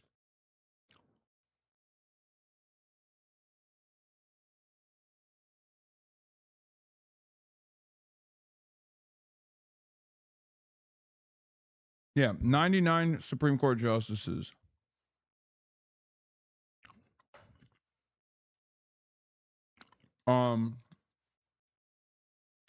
Classic one, the gauntlet. Right? Y'all remember the gauntlet? That's a good one, right?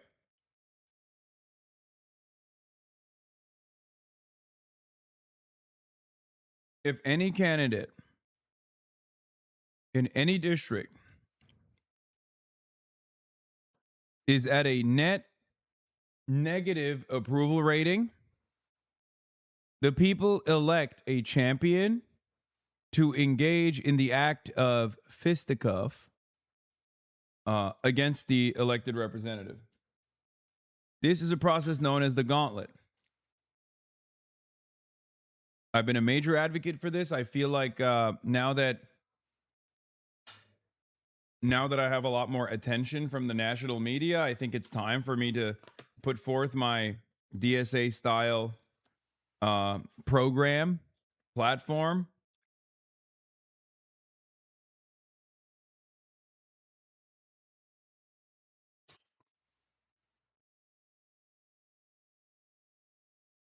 Yeah. Like immediately, John Fetterman would be a part of the gauntlet.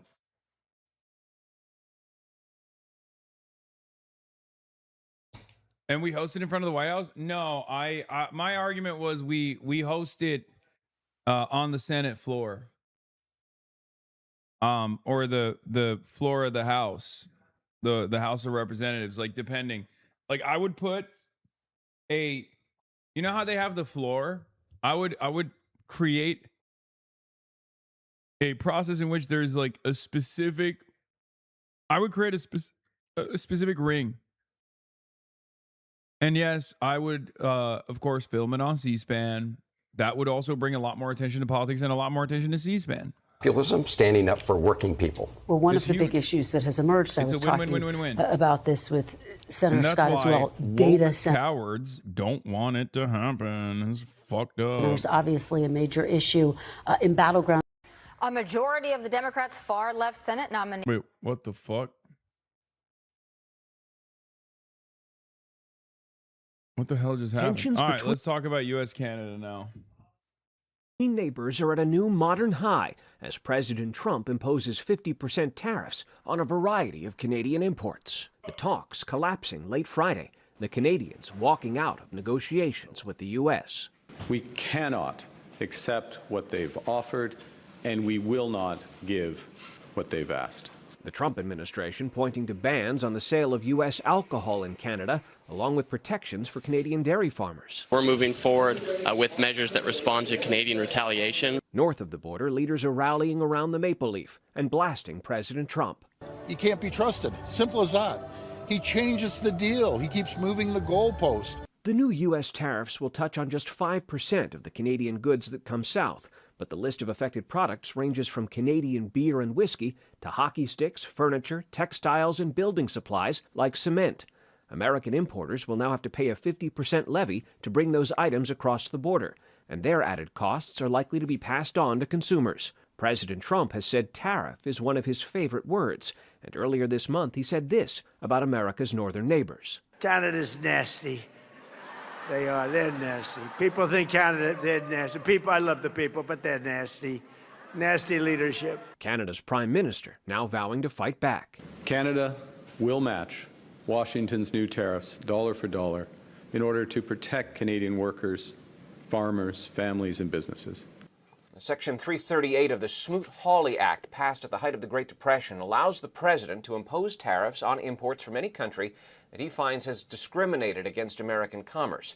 Now, that authority's been on the books since 1930, but it's never been used before like this.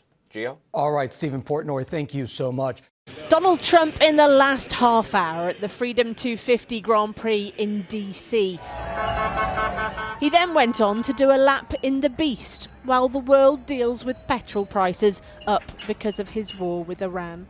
The rest of America, meanwhile, has been digesting a crisis closer to home. Trade talks between the U.S. and Canada collapsing overnight. Canada has declined to finalize a trade deal with the United States. The US and Canada once had one of the most durable trade alliances in the world. Now negotiations have reached an impasse. They asked too much, and they offered too little. The United States has now imposed 50% tariffs on billions of dollars worth of Canadian goods. Canada says it will do the exact same in little over a fortnight. Both countries now facing the risk of a full-scale trade war. You're at war when you get attacked. We got attacked. U.S. put 50%. We waited until the United States decided to actually implement these so-called 338 tariffs. That's fine. We've got the reserves. We got the resilience. We've got the plan. We've got the focus. We will respond. Canada will match Washington's new tariffs dollar for dollar in order to protect Canadian workers. As well as the big, like steel and electronics, it also impacts the small, right down to hockey sticks and, bizarrely, false beards. Both countries blame each other, citing last-minute changes and rowing back on promises. Yet it seemed before the talks broke down on Friday that the US president was confident of getting something over the line. Have you come to a deal there? Pretty much, I think so. We'll see. I've dealt with the Prime Minister, have a good relationship. But there has been a pattern of Trump goading the Prime Minister of Canada with public taunts about its sovereignty. When they met at the White House in May last year, Carney was all about the boundaries. As you know from real estate, there are some places that are never for sale. It seems this weekend Trump has returned to form. This was posted to his Truth Social channel. Canada wants the benefits of being a state without being one. They've also charged our great farmers for many years massive amounts of tariffs. No more. Canada's politicians are insisting that the country has lots of other dance partners out there, responding with a unified front even across party divides and in areas where much of its manufacturing is based. We're going to be a United Team Canada as Donald Trump is trying to inflict pain on every Canadian, that we inflict pain right back until he realizes that we're his #1 customer in the world. In April last year, Trump called it Liberation Day, slapping tariffs on much of the world. Billions of dollars were later refunded after the Supreme Court ruled it was all unlawful. Canada insists this latest breakdown liberates no one, that a trade deal was possible, but this wasn't it. The distance between the two countries may be small, but the gulf has rarely been wider. Hello, Prime Minister. Mackenzie Gray with Global News. I'm hoping you can tell us what the specific last-minute changes that the Americans proposed that made a deal untenable.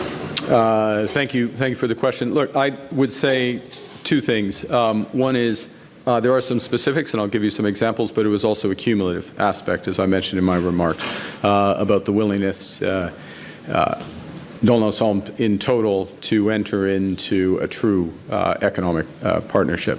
But in terms of specifics, I'll give you three, and I know there's other questions. First, with respect to the auto industry, both in terms of the level of the tariffs, the treatment of Canadian content, so Canadian parts, Canadian steel, Canadian content in vehicles, the scope of the tariffs. Americans wanted to limit it to autos only, not include medium and heavy autos and light trucks, to be more specific, not include medium and heavy duty trucks, which is a big change, obviously. And with respect to Ford's new plant, for example, in Oakville, which is F-350s, 450s, 550s, they would have been excluded. GM's Silverado, same thing, would have been excluded from that. No rationale, just for exclusion. So effectively moving into a series of terms that would made the production more uneconomic over time. Okay, so that's a change. That restriction, that clarification, that precision was a change. The U.S. introduced in the last hours, efforts to restrict our ability to have other trade deals. You heard me say a moment ago what we've accomplished in the last year, 20 new deals, economic and security partnerships, the prospect of doubling our market access because we believe in free trade. We're the partner of choice in many respects for countries around the world, and the Americans wanted to restrict that. They had language that they wanted to restrict that. Unacceptable. And I'll give you a third, et peut-être on peut discuter plus en français. Continual efforts, always resisted, as I said in my remarks, and always will be resisted, efforts to restrict our protections of our language, our culture, and in effect, our sovereignty. So elements coming in, ramping up, any of them individually, but collectively put us in a position where what had been on a trajectory, absent those elements, for a fair deal, a good deal for Canadians, not perfect, but a good deal, a deal we would not accept. Follow-up, question suivie. Was Howard Lutnick's involvement in the last days an impediment to getting a deal? It's a This was at a private Republican donors event, not just J.D. Vance, but lots of senior Republicans were there. Now, it must be said, J.D. Vance said that Mark Carney was a very sweet guy before he frankly went on to ridicule the Prime Minister and certainly these talks. Let's have a look at some of the quotes from this private function. Mr. Vance said that Carney comes in and puffs his chest out and says, I'm going to out-tough Donald Trump. It's hilarious because Carney presents this as some victory for Canada when fundamentally, they climbed down on a lot of issues. And then he goes on to say, interestingly, but the quiet sort of behind-the-scenes stories is that this, random MP who's had a good relationship with us has been a pretty effective advocate. Now, that MP is Jamil Juvani, of course, the Conservative MP. We know he's a very good friend of J.D. Vance. We're told by Mr. Vance himself that he has inserted himself into these negotiations. Now, we heard from Mr. Trump on Wednesday. He suggested, of course, that he had a good relationship, a very nice relationship with the leadership right now, and also said that this was a good deal for everyone. But then Mr. Vance also kind of doubled down on that, if you like, in this speech. He said that Trump is not trying to bend over to make Canada happy, but saw that there was an opportunity here to get some wins for the country. And the whole point of this is to change Canada's behaviour, which they, not entirely, but they've shifted in a Trumpian direction, according to Mr. Vance. Now, I think there's two things at play here. One of them is, obviously, this is JD. Dude, this Canada shit is so funny. I mean, it's already locked in. I think Mark Carney will never lose another election for the rest of his life. As long as he lives, as long as he continues to survive, he probably will be, unfortunately, Canada's greatest leader in the eyes of Canadians. He's going to have 70% support no matter what, because Donald Trump fucked it. Donald Trump fucked it in ways that, look, Avi is my guy. I love Avi Lewis. It just sucks. Because what Donald Trump did in terms of demanding that Canada change its French language, Quebec culture, and Canadian identity as a condition for reversing tariffs. You literally could not have designed a better position for the Liberals. Okay? You could not have designed a better position for the Liberals. The power center for the Liberals comes from the Quebecois. The Quebecois that vote for him, that vote for the Liberal Party because they see the Liberals as being defensive to francophone, the preservation of French culture and the language and things like that.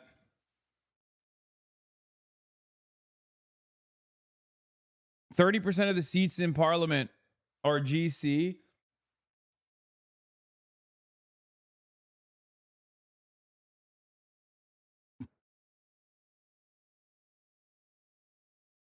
Don't you think this was also bolster Bloc Québécois? I don't think so.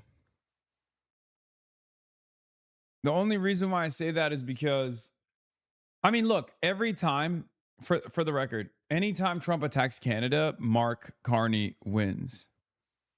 Okay? Anytime Trump attacks Canada, Mark Carney wins. That's literally why he won. And anytime Donald Trump comes out and says, fuck Canada, and Mark Carney comes out and says, well, fuck you back. Canada is no longer just America's hat or whatever. Its popularity gets a boost.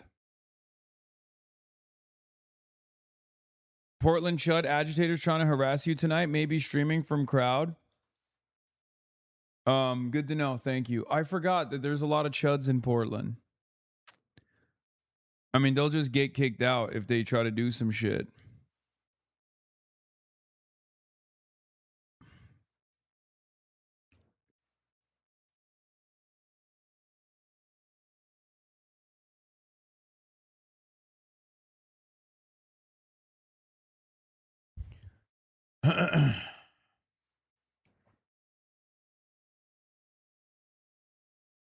It's not all bad.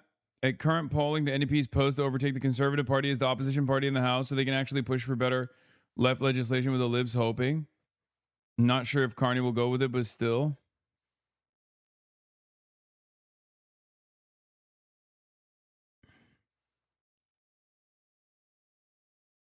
Anyway, Donald Trump coming out and talking about like eradicating the extraordinary demands that they made.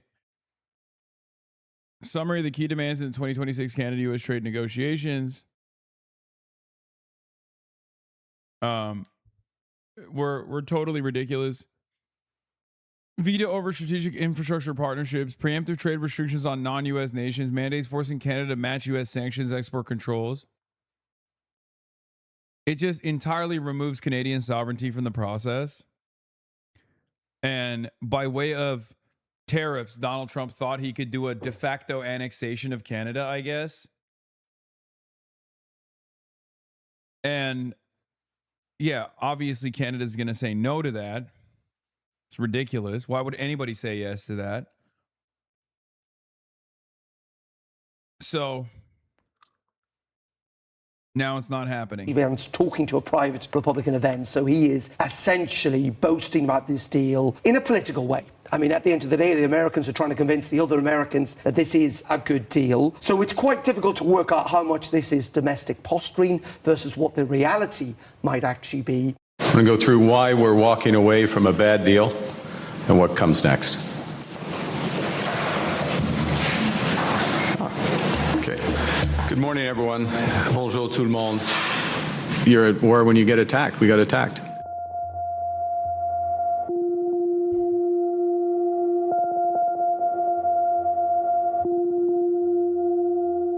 We've been under no illusions. We recognized from... Yeah, it's not just French dictating Canadian trade policies, priority access to minerals, the ability to snap back tariffs at any time. It was a, I guess it was like a soft vassalization without military annexation, right? Without like a military occupation. It was by way of Donald Trump coming in and saying, we're going to tariff the fuck out of you. And then at the last minute, turning it into a vassalization agreement. Like you give us your minerals, you have no say in the matter, you have no say in your own personal you have no economic freedom, you have no economic sovereignty. We control every aspect of Canadian governance and there's not really anything you can do. From the start that America has changed. Like turning Canada into, I guess, America's Belarus. Recognize that sometimes its signature was written in pencil. The gap between partnership and competitor, unfortunately, has remained too wide in recent days.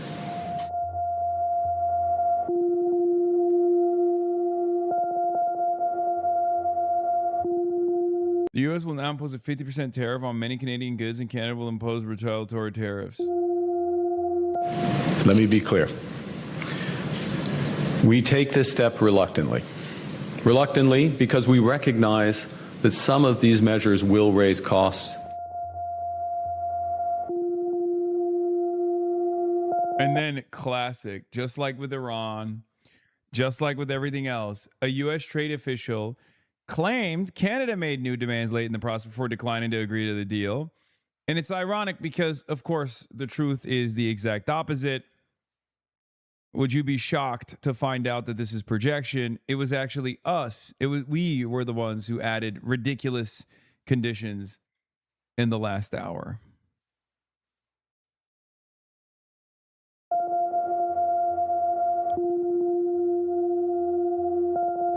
Last spring. Also, I'm going to talk about Sean Duffy in a second. Transportation Secretary Sean Duffy also says something fucking insane about Canada.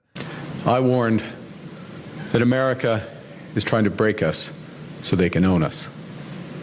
And I promise that that will never, ever happen. We are keeping that promise.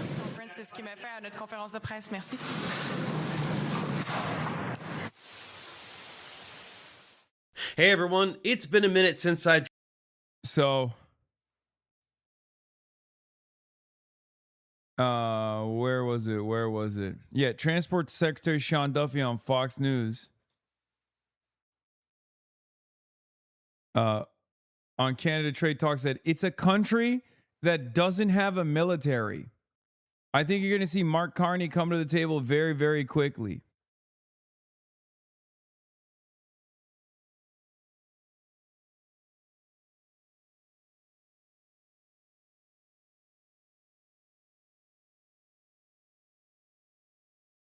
In Washington. Well, listen, they were just in Canada, and there's news this weekend of the trade issue that we have going on. Trade talks falling apart. Obviously, they're a major partner for us, back and forth across the borders, planes, trains, and automobiles. DOT has a lot to do with that. Is there anything in your position as Secretary of Transportation that you're thinking about with respect to a tool in this sort of trade war back and forth? We're great trading partners, right? But Canada gets the benefit of trading with the U.S. way more than the U.S. gets the benefit of trading with Canada. It's a country that doesn't have a military. It has a country that has a single. That's insane. It's one of those things where, like, is he threatening Canada or is he stupid and he legitimately doesn't know that Canada does have a military? Like, is he saying they're pussies and he's, like, threatening Canada? Or is he actually just dumb as fuck and he legitimately doesn't know that Canada does have a military? Could be both. Could be both. Very funny situation that we found ourselves in. I mean, it's a horrible situation overall. Oh my God. I don't know. I mean, this calcifies liberal rule forever, I think. Anytime Mark Carney's popularity is going down, Trump offers him a layup like this.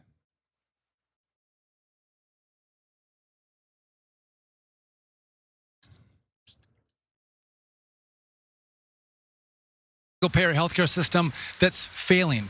They have record high euthanasia rates. And so to think that they're going to go to war with Donald Trump. Does he mean like they're doing euthanasia, or does he mean there's a lot of Asians in Canada?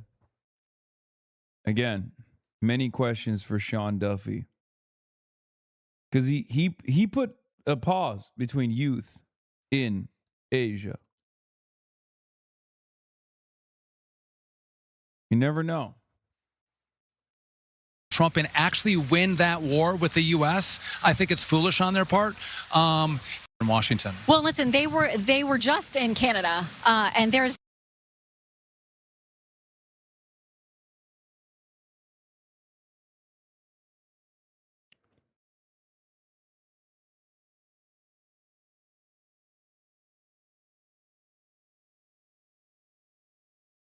It's called Vancouver. Yeah, I mean, Sean Duffy is an MTV Real World guy, so. Alex Kosh, news editor Read the Maple, says, despite this, Canada is increasing its military exports. The USA is continuing to buy weapons from American arms companies.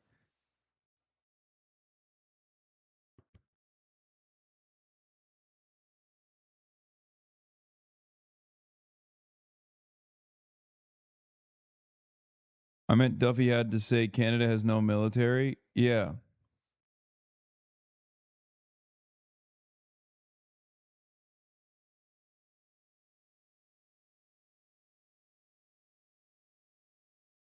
Anyway, I have to leave for the show soon. So I'm in it at 4 hours today. I didn't even get to talk about Dana Fash going full Fash on Bill Maher. But unfortunately, that's all I got for today, folks. But tomorrow, we're back to business as usual. Tomorrow, we're back to regular ass broadcasts. I need to take a quick power nap as well because I'm freaking dying. This is our third night, our Portland, Oregon show. Very exciting stuff. And yeah. Years of this plan. Oops. Love you guys, and I will see you tomorrow for a regular ass stream. Stunning lo-fi introduction. And to the Portlanders, see you tonight. All the chatter's trickling in. Hostile people hate. Sunny Los Angeles, California, says Hassan. Stun luck to the stun luck to the topic's just begun.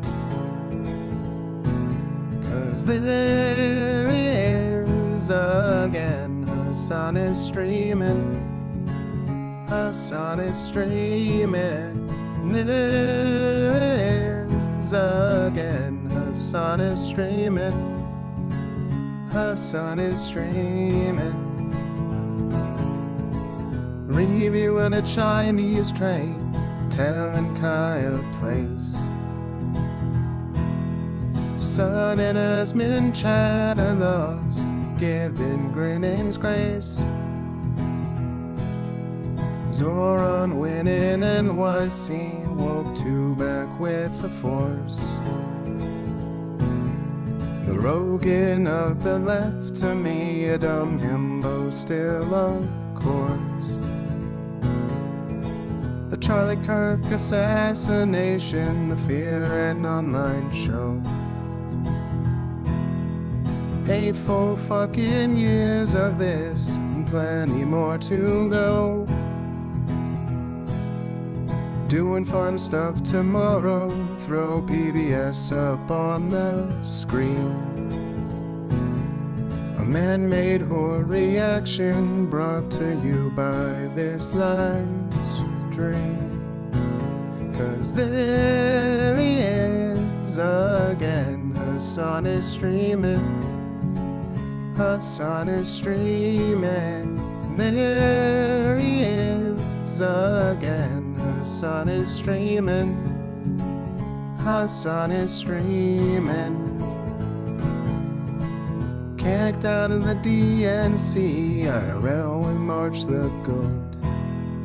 Combating the propaganda that shoved down people's throats. CBS Israeli news, a coup, a regime falls.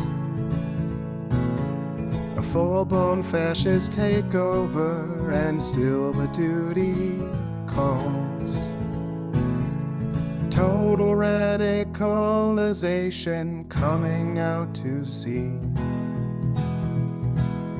The system will always fail, it's up to you and me. On these daily streets, whether short or whether long,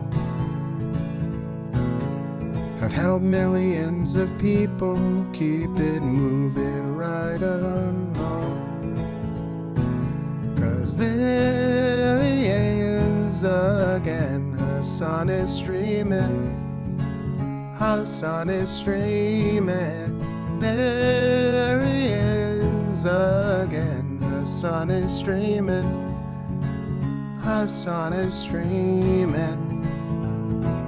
But hey, what can you say? That's BBS for you. But he'll play games real soon. Just you wait. Say, hey, what can you say? That's BBS for you. But he'll move on real soon. Just you wait. Ba-da-da, ba-da-da, ba-da-da-da-da-da. Hey, what can you say? Hey, that's BBS for you. But he'll pull your lungs real soon. Just you wait. Sha-da-da, sha-da-da, sha-da-da-da-da-da. Hey, what can you say? Hey, that's BBS for you. But he'll do your advice real soon. Just you wait. But hey, what can you say? That's BBS for you. Brought on by viewers like you. Just you.